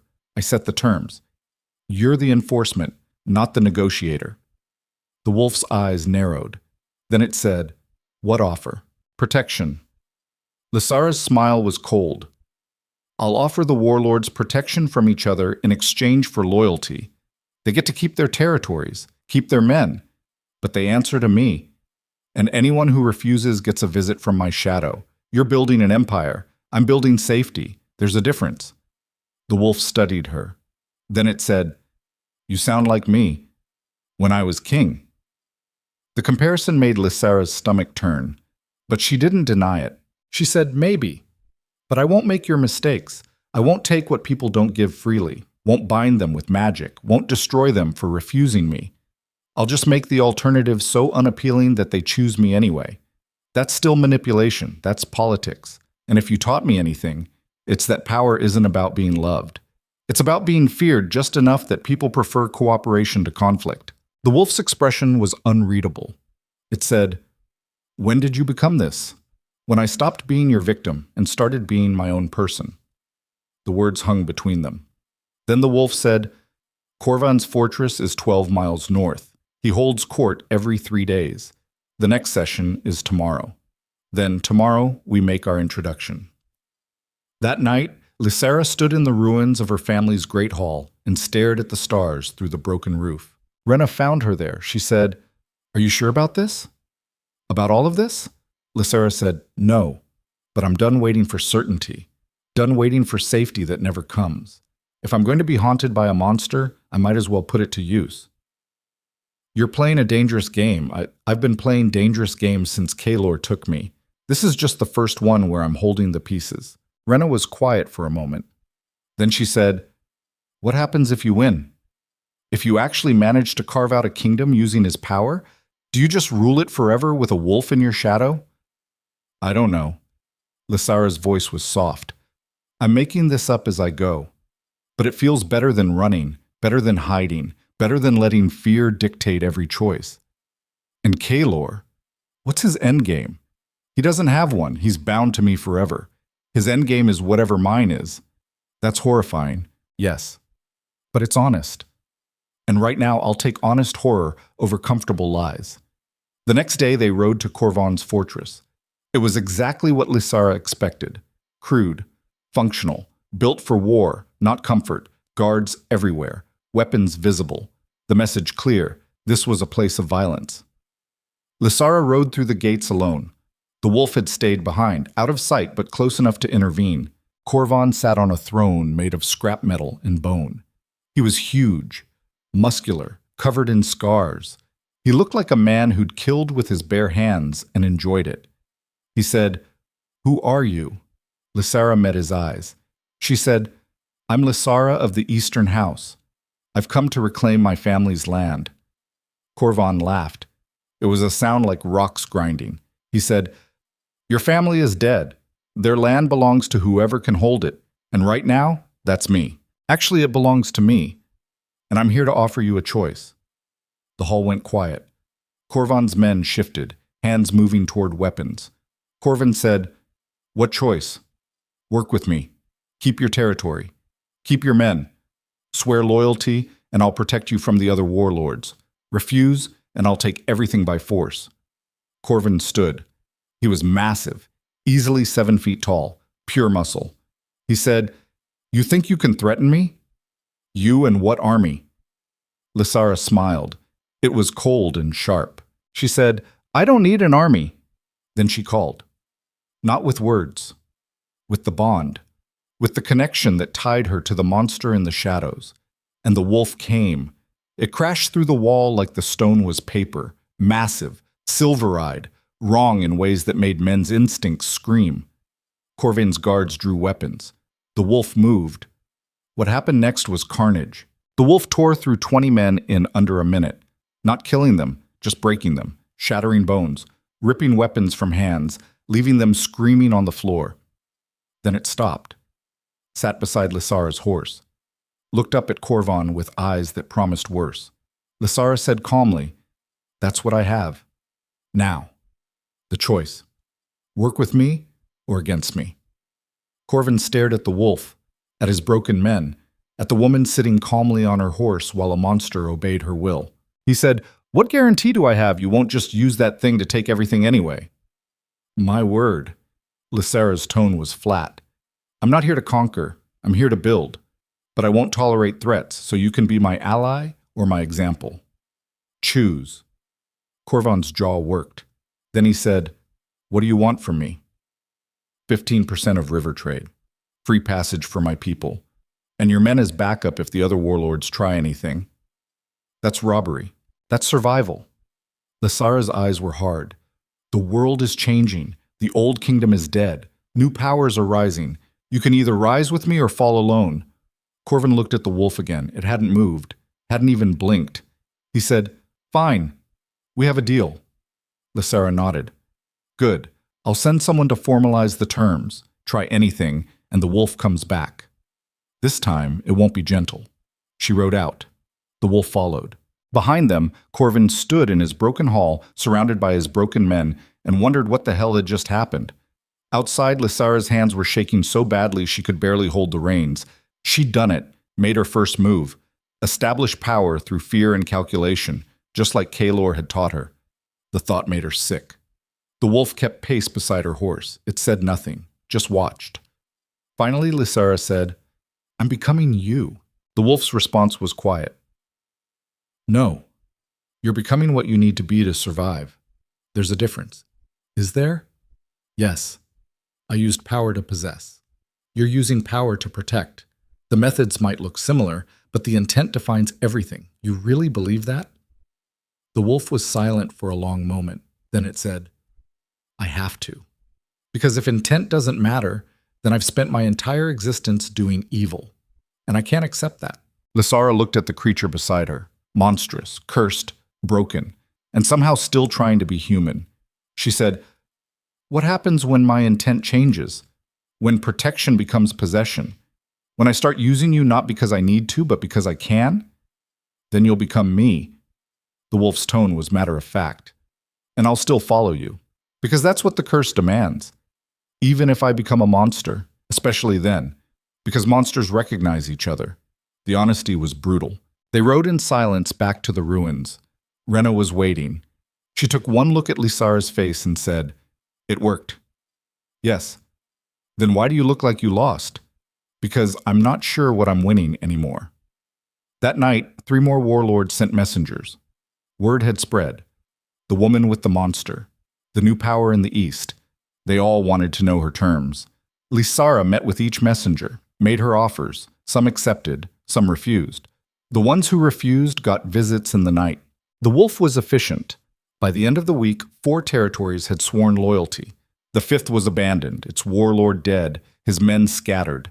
Lysara tried not to think about it, tried to tell herself this was necessary, that building something required breaking the old structures first. But the blood on her hands felt real, even when she hadn't swung the blade herself. Rena said, "This is happening fast. Too fast." "I know. But if we slow down, someone else will fill the vacuum. Better it's me than another tyrant." "You sure you're not a tyrant?" Lysara didn't answer, because she wasn't sure anymore. 2 months passed. The eastern territories stabilized. Trade resumed. People started rebuilding. Lysara's name became known. The Wolf Queen. The woman who commanded monsters. She hated the title, but she wore it anyway. The ruins of her family's estate were being rebuilt. Workers, materials, plans for gardens and walls and all the trappings of power. It should have felt like victory. Instead, it felt like drowning. One night, Lysara stood on the cliff overlooking the river and felt the bond pulse in her chest. The wolf appeared beside her. It had learned to be quiet, to announce itself without startling. It said, "You called." "Did I?" "The bond pulled. That means you wanted me here whether you consciously decided to or not." Lysara laughed bitterly. "Even my subconscious isn't mine anymore. The bond responds to need, not want. There's a difference." "What do I need?" The wolf was quiet. Then it said, "To talk. To someone who understands what it's like to build power on violence and hate yourself for it." Lysara looked at the creature beside her. It was terrifying in the moonlight, all angles and teeth and wrongness, but it was right. She said, I'm becoming what I feared most. And I don't know how to stop. Then don't stop. The wolf's tone was gentle. Accept it. You're not the innocent girl I took anymore. You're the woman who survived me. And survival changes people, makes them harder, colder, more willing to do terrible things for good reasons. That's not comfort. It's not meant to be. It's truth. And truth is all I have to give you now. Lysara's throat tightened. She said, "Do you regret it? All of it?" "Every second." The wolf's response was immediate. "But I can't undo it, so I live with it." That's all any of us can do. Live with our choices and try to make the next one better. What if the next choice is worse? Then you make the one after that better still. The wolf's silver eyes met hers. You don't get redemption in one grand gesture. You get it in small decisions made every day until you die. And if I die before I'm redeemed, then at least you tried, which is more than most monsters manage. The words sat between them. Then, from the darkness, a horn blew. Alarm. Attack. The bond flared. Lysara's instincts screamed danger. She said, "What is that?" The wolf's head turned toward the sound. Its entire body went tense. It said, "The other warlords. All of them.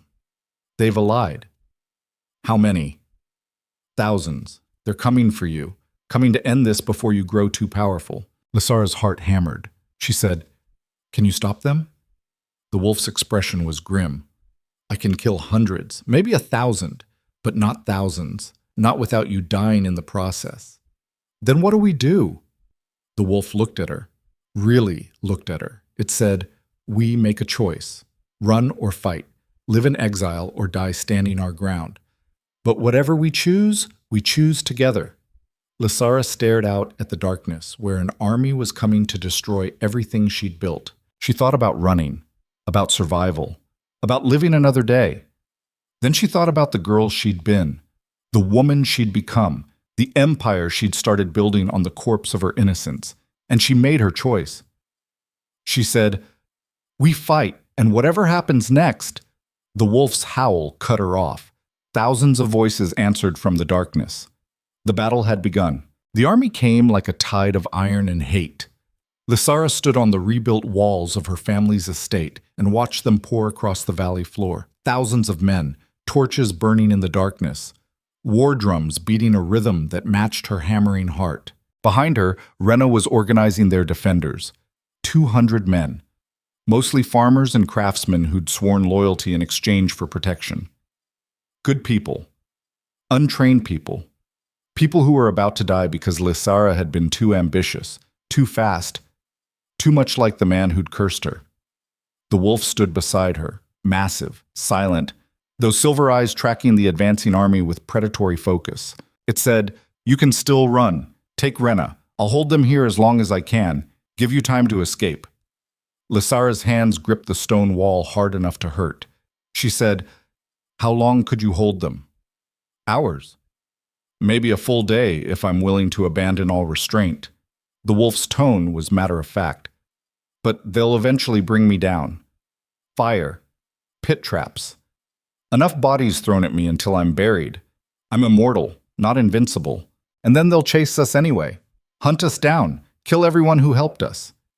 "Yes. So running just delays the inevitable." The wolf's gaze didn't leave the army. It said, "Sometimes delay is enough. Sometimes survival is the only victory worth having." Lysara thought about that. Thought about a life spent running from one crisis to the next. Never settling, never building, never becoming anything more than a ghost haunting the edges of other people's kingdoms. She'd already lived that life for months after leaving Kalor's kingdom. Had tasted that particular brand of freedom. It was hollow. Better to die here, on land that belonged to her family, fighting for something real, than to spend decades surviving without purpose. That's the thing about people who've been broken and rebuilt. They stop fearing death and start fearing meaninglessness. Start understanding that the only thing worse than dying is living without knowing why. Lysara said, "We fight. All of us. You, me, Rena, every soul in this place. We make them pay for every inch, and if we die knowing we chose to stand." The wolf turned to look at her. Its expression was complicated. pride and sorrow and something that might have been love in a creature that had forgotten how to feel it properly. It said, "You sound like a queen. I sound like you." Lysara's voice was bitter. "That's what terrifies me." "Then be better than me." The wolf's tone was urgent. "I fought to possess. You fight to protect. That difference matters, even when the methods look the same." Does it? Does intent actually matter when people are dying either way? The wolf was silent for a moment. Then it said, "Ask me again when this is over. If we survive, maybe we'll have earned the right to philosophize. Until then, we fight." The army reached the base of the hill. Their leader rode forward on a massive war horse. It was Corvan, the man who'd sworn loyalty 2 months ago, the man whose pride Lysara had wounded by making him kneel to a woman and her monster. He shouted loud enough for the walls to hear, "Lysara of the Eastern House, you have one chance. Surrender. Give up the monster. Swear fealty to the Council of Warlords. We'll let you live." As what? Lysara's voice carried across the field. A prisoner? A puppet? A warning to other women who think they can hold power? Corvan's smile was visible even at this distance. "As whatever we decide, you overreached. This is the consequence." Lysara looked at the men behind Corvan, thousands of them, veterans, soldiers, men who'd spent their lives killing. She looked at her own forces, farmers, craftsmen, people who wanted peace but had been forced into war by her ambition. This was her fault, all of it. She'd pushed too hard, too fast, had used Kaelor's power without understanding the cost, had thought she could build an empire without becoming a tyrant. She'd been wrong, but admitting that now wouldn't save anyone. Lysara said, "Then come take it, if you can." Corvan's smile died. He raised his sword. The army surged forward. The wolf leaped from the wall before Lysara could stop it. It hit the ground and transformed into a silver blur of teeth and claws and absolute violence. Men died, screaming, broken. The wolf tore through the front lines like they were made of paper. It was horrifying to watch, magnificent and terrible in equal measure. But there were too many. For every man the wolf killed, 3 more took his place. Spears jabbed, swords slashed, fire arrows flew. The wolf bled. Not much, but it bled. Immortal didn't mean invulnerable. It just meant it would take longer to die. Rena appeared beside Lysara. She said, "Our archers are ready. Give the word." Lysara watched the wolf fight, watched it kill and kill and kill, watched the army adapt, flow around it, start climbing the hill toward the walls. She said, "Loose arrows, all of them." The sky filled with feathered death. Men fell, screamed, died, but not enough. Never enough. The army reached the walls. Ladders went up. Grappling hooks caught stone. The real battle began. Lysara drew her sword. It felt heavy in her hand. She wasn't a warrior, had never wanted to be. But necessity had a way of making fighters out of everyone. The first man over the wall came at her with an axe. She blocked. Barely. The impact numbed her arms. He swung again. She dodged, stabbed, felt her blade slide into flesh, felt him die. It was easier than it should have been. That terrified her more than the battle itself. Around her, defenders fought and died. Rena was a whirlwind of steel and fury, but they were outnumbered 10-1, maybe more. This was a massacre waiting to happen. The wolf's howl cut through the chaos. Lysara looked down into the valley and saw it surrounded, bleeding from dozens of wounds. Still fighting, but slower now, tired. Even immortal things could be overwhelmed. Corvan stood back from the fighting, watching, calculating. He'd brought siege equipment, rams, towers. This wasn't a raid, it was an execution. Lysara killed another attacker, then another. Her arms burned, her lungs screamed. Blood soaked her clothes, hers and theirs mixed together until she couldn't tell the difference. This was what power looked like up close. Not the clean negotiations, not the strategic maneuvers. This. Blood and fear and people dying because she'd thought she could remake the world. The walls were falling. Too many attackers, not enough defenders. Rena fought beside her now, back to back. Sisters against an army, Rena said between gasps. "We can't hold much longer. I know. You have a plan?" "No." "Then what do we do?" Lysara looked at the wolf. Still fighting, still trying to protect her even as it drowned in enemies. She looked at her people, dying for a cause they'd barely understood. For a queen they'd followed because they had no better option. She looked at Rena, the only family she had left, the only person who'd never asked for anything except her survival. And Lysara understood something fundamental about power that Kaelor had never learned. Real strength wasn't in holding on, it was in knowing when to let go.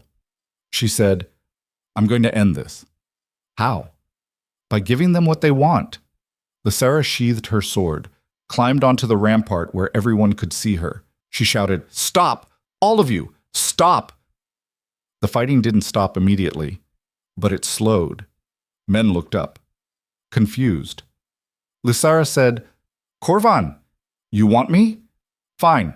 I surrender. Call off your army. Let my people live. I'll come down there and you can do whatever you want with me." Rena grabbed her arm. "What are you doing?" "Ending it. Before everyone dies. This is suicide." "Maybe. But it's also the only choice that doesn't end with everyone I care about dead." The wolf's voice cut through the chaos. "Don't." Lysara looked down at the creature. It was still fighting, still killing, but its eyes were locked on her. She said, "I have to. I won't let you. You don't have a choice. I'm ordering you. The bond gives me that power, doesn't it? I can command you." The wolf's entire body went rigid, the curse fighting Lysara's will, fighting and losing, because that was the nature of their bond. She thought it meant he controlled her, but really, it meant they controlled each other. His power, her will, locked together in a dance neither could escape. She said, "Stand down. Let them take me. Protect Rena and the others. Those are your orders." The wolf shook, its massive frame trembling with the effort of resisting. But the bond was absolute. It stopped fighting, stood still as the army flowed around it, watched with those silver eyes as Lysara climbed down from the wall. Corvan rode forward. His smile was vicious. He said, "Smart move. Could have saved yourself a lot of trouble by doing this from the start." Lysara met his gaze. She said, "You won. Congratulations. Now honor your word. Let my people go." Corvan laughed. "Oh, I'll let them go. After we burn this place to the ground, after we make an example of what happens to upstart bitches who think they can command men." "You said—" "I lied." Corvan's grin widened. "That's what you do to enemies. You lie. And then you crush them." He gestured. Soldiers grabbed Lysara, forced her to her knees. Corvan drew his sword. He said, "Any last words before I take your head?" Lysara looked at the wolf.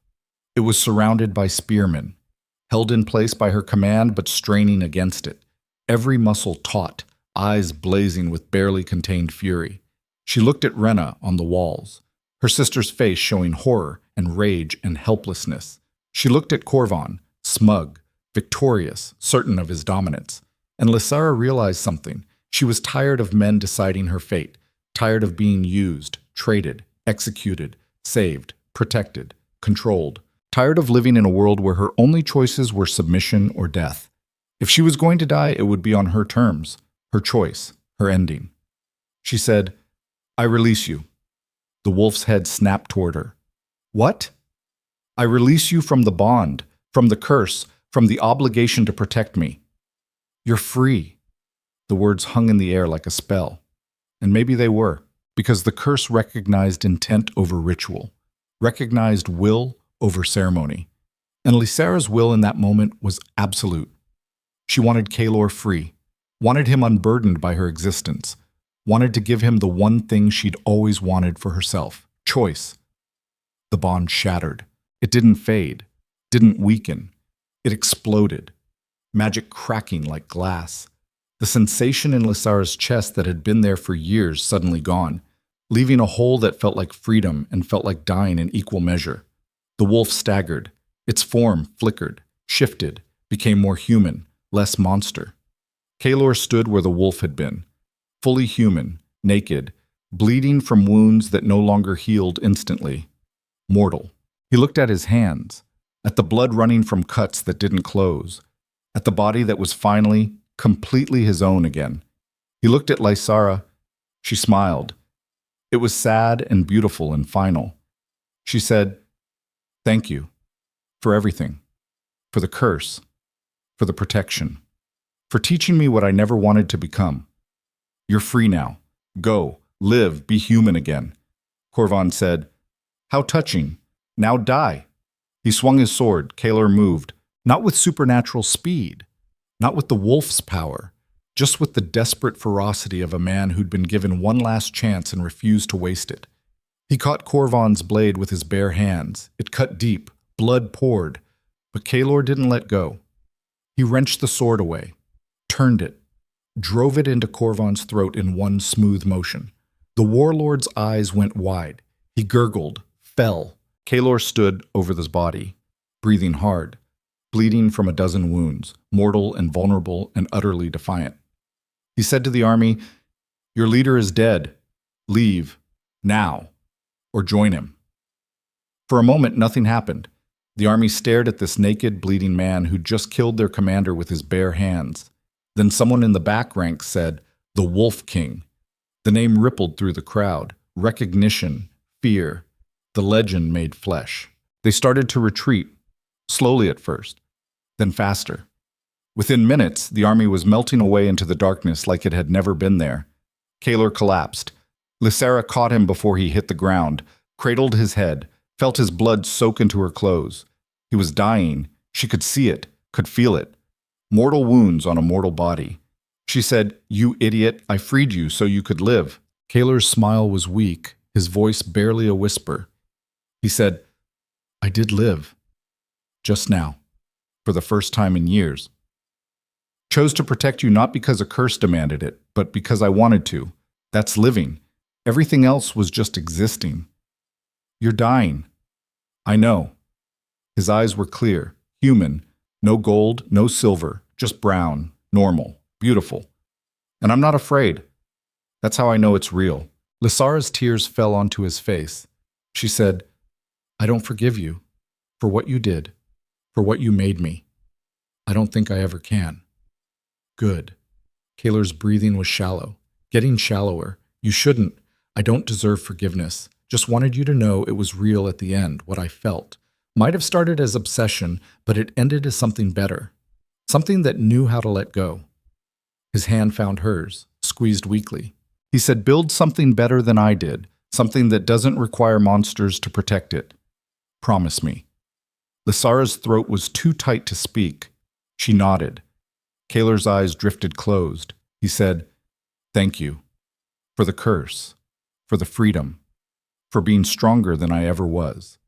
Then he was gone. No dramatic final breath, no last words of wisdom, just a man dying in the arms of the woman he'd loved so badly he'd destroyed them both. Lysara held him until his body went cold. Rena found her there an hour later, still holding him, still crying. Her sister said gently, "Lys, we need to move, need to tend the wounded, rebuild." Lysara looked up. Her face was streaked with tears and blood and ash. She said, "He's really gone." "Yes. The curse too. I can't feel it anymore. You're free." The word felt hollow. Lysara had spent so long defining herself against Kalar, his prisoner, his victim, his opposite, that his absence left a void she didn't know how to fill. She said, "What do I do now?" Rena helped her stand. She said, "Same thing we've always done. We survive. We rebuild. We figure out who we are when we're not running or fighting. And if I don't know who that is, then you learn." Rena's voice was firm but kind. "You're not Kalar's wife anymore, not his prisoner, not even his enemy. You're just Lysara, and that's enough." They buried Kalar in the ruins of the Great Hall, not with ceremony or honor, just a hole in the ground and a stone to mark it. Lysara stood over the grave for a long time. Rena waited nearby, patient. Finally, Lysara said, "I hated him. For years, every day, with everything I had. I know, but at the end, when he was dying, I felt something else. Not love, never love, but something like recognition. Like he finally understood what he'd done, who he'd been, and he chose to be better. That doesn't erase the harm. No, but it means he was capable of change, even when it was too late to matter." Lysara's voice was quiet. "That's more than most monsters manage. What will you do with this place?" Lysara looked around at the half-rebuilt estate, at the walls still scarred from battle, at the people emerging from hiding, looking to her for guidance. She said, "I'll finish it, build something real. Not an empire, not a kingdom, just a place where people can live without fear, where power doesn't corrupt, where protection doesn't become possession. That's ambitious. So was conquering the Eastern Territories in 2 months. At least this time, the ambition is worth the cost. Rena smiled. She said, "He'd probably be proud of you." In his broken way, Lysara's laugh was sharp. "That's the most damning compliment I've ever received, but not wrong. No, not wrong." The days turned to weeks, the weeks to months. The estate was rebuilt properly this time. Not as a fortress, but as a home. Gardens instead of armories. Schools instead of barracks. A place designed for living rather than surviving. Lysara proved to be a different kind of leader than Kaelor. Where he'd ruled through fear, she governed through consensus. Where he'd demanded loyalty, she earned it through action. Where he'd used power to control, she used it to protect. It wasn't perfect. Nothing ever was. There were disputes, conflicts, moments when she felt the old temptations creeping in, the urge to dominate, to force compliance, to become the monster she'd survived. But every time she remembered Kaelor's last words, "Build something better," and she'd step back. Listen. Choose collaboration over command. The Eastern Territories stabilized, other settlements formed, a loose coalition of communities that protected each other without needing a singular ruler. It was messy, inefficient, but it was free, and that mattered more than anything else. Rena found love with the merchant from the northern settlements. They married in the spring. Lysara stood beside her sister and felt something she hadn't felt in years. Joy. Pure and uncomplicated. She was happy for Rena, happy for the life her sister was building, happy that at least one of them had found peace. For Lysara, peace was more complicated. She'd carry the scars of her years with Kaelor forever. The bond might be broken, but the memory remained. The knowledge of what it felt like to be owned, to be trapped, to be loved so destructively it became indistinguishable from hate. Some wounds didn't heal, they just became part of who you were. But she learned to live with them, learned that survival wasn't about forgetting the pain, but about choosing to move forward despite it. On the anniversary of Kaelor's death, Lysara visited his grave alone. She'd brought no flowers, no offerings, just herself and the complicated tangle of feelings she'd never fully untangle.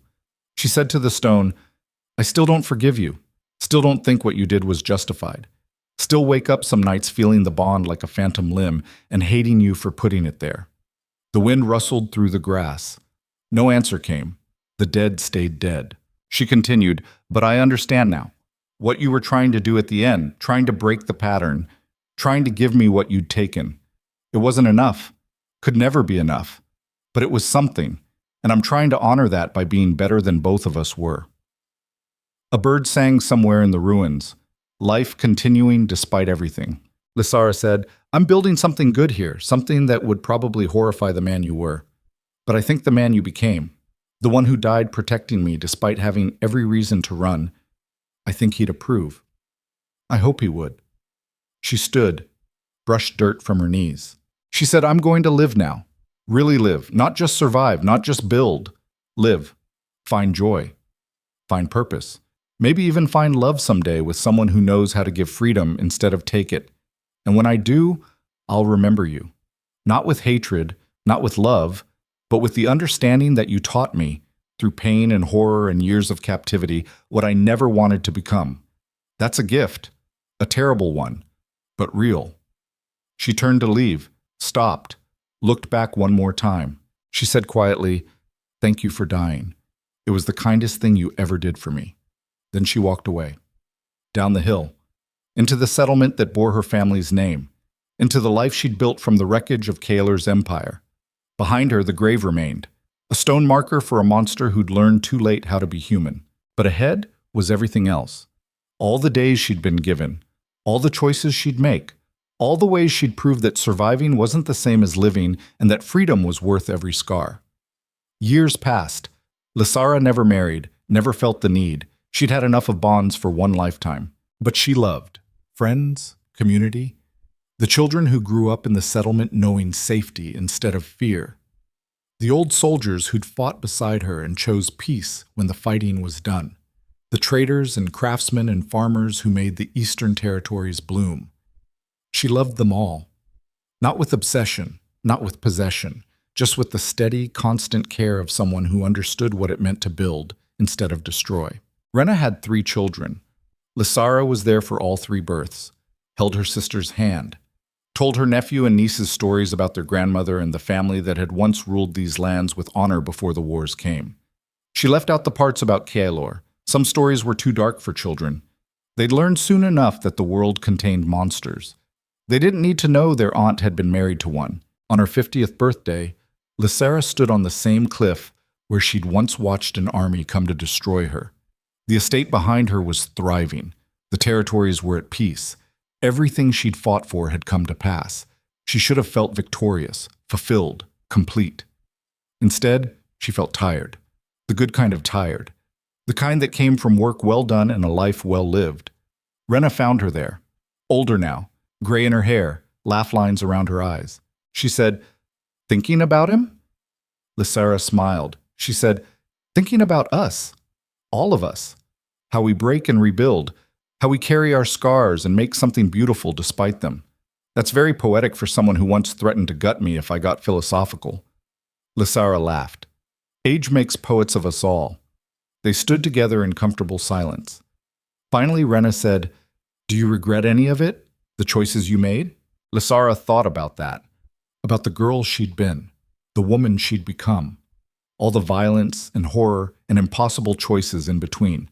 She said, "I regret that it was necessary, that the world is built in such a way that people like Kaelor exist, that women like me have to become hard to survive them, but the specific choices, the specific path? No, because it led here, and here is good, even with all the pain, especially with all the pain. Because the pain taught me what mattered, taught me the difference between power and strength, between possession and love, between surviving and living." Lysara's voice was quiet but certain. "Kaelor gave me the worst years of my life, but he also gave me the tools to build the best ones. That's the paradox I carry." Rena squeezed her hand. She said, "You're stronger than you know. I'm exactly as strong as I had to be, no more, no less. That's all any of us are." As the sun set over the Eastern Territories, painting the sky in shades of red and gold, Lysara felt something she'd thought lost forever. Peace. Not the absence of conflict, but the presence of purpose. The knowledge that she'd taken the broken pieces of her life and made something whole. The curse was gone. Kaelor was gone. The girl she'd been was gone. But what remained was enough. A woman who'd survived a monster and refused to become one. Who'd built power without letting it corrupt her. Who'd learned that the greatest strength was knowing when to hold on and when to let go. That was the final lesson. The one Kaelor had died teaching her. The one she'd spend the rest of her life honoring. Freedom wasn't something you were given. It was something you took. Something you built. Something you defended every day through small choices and large ones until it became so woven into your life that no curse, no king, no empire could take it away. Lysara had fought for that freedom. Bled for it. Nearly died for it. And in the end, she'd won. Not because she was stronger than Kaelor, but because she'd learned something he never could. That love without freedom was just another word for captivity. That protection without choice was just another cage. That power without accountability was just tyranny wearing a crown. She'd learned those lessons in the hardest way possible, tattooed them onto her soul with scars that would never fully fade. But they'd made her who she was. And who she was, standing on that cliff with her sister beside her and a settlement full of free people behind her, was enough, more than enough. It was everything. The Wolf King was dead. The curse was broken. The empire had fallen. But Lysara lived. And living, truly living, was the greatest revenge against every force that had tried to destroy her. She turned from the cliff, walked back toward home, toward the people who'd chosen her, not because magic compelled them, but because she'd earned their trust. Toward the life she'd built from ashes and rage, and the stubborn refusal to let trauma have the final word. Behind her, the last light of day faded. Darkness fell across the land. But in the settlement, lights began to glow. Windows bright with warmth, voices raised in laughter, children playing, life continuing. Not despite the darkness. but because of it. Because humans were remarkable that way. They took the worst the world could give them and still found reasons to sing. Lysera had learned that lesson well, had become living proof of it, and as she walked through the gates of her home, surrounded by the ordinary miracle of people choosing kindness over cruelty and hope over despair, she finally understood what freedom actually meant. Not the absence of bonds, but the presence of choice. The power to decide who you became after the world tried to break you. The strength to build something better than what came before. That was her legacy. Not an empire, not a throne, just a life well lived in a world slightly better for her being in it. That was all anyone could ask for. All anyone could hope to achieve. And it was enough. Finally, completely, undeniably enough. The story of the Wolf King and his cursed queen had ended. But the story of Lysera, survivor, builder, woman who refused to be defined by her trauma, that story was still being written, one choice at a time, one day at a time, one breath at a time, until the final page turned and the book closed. And when it did, it would close not on a victim, but on a victor. Not on someone who'd been broken, but on someone who'd been broken and rebuilt herself stronger. That was the real ending. The true resolution. Not a fairy tale, but something better. The truth.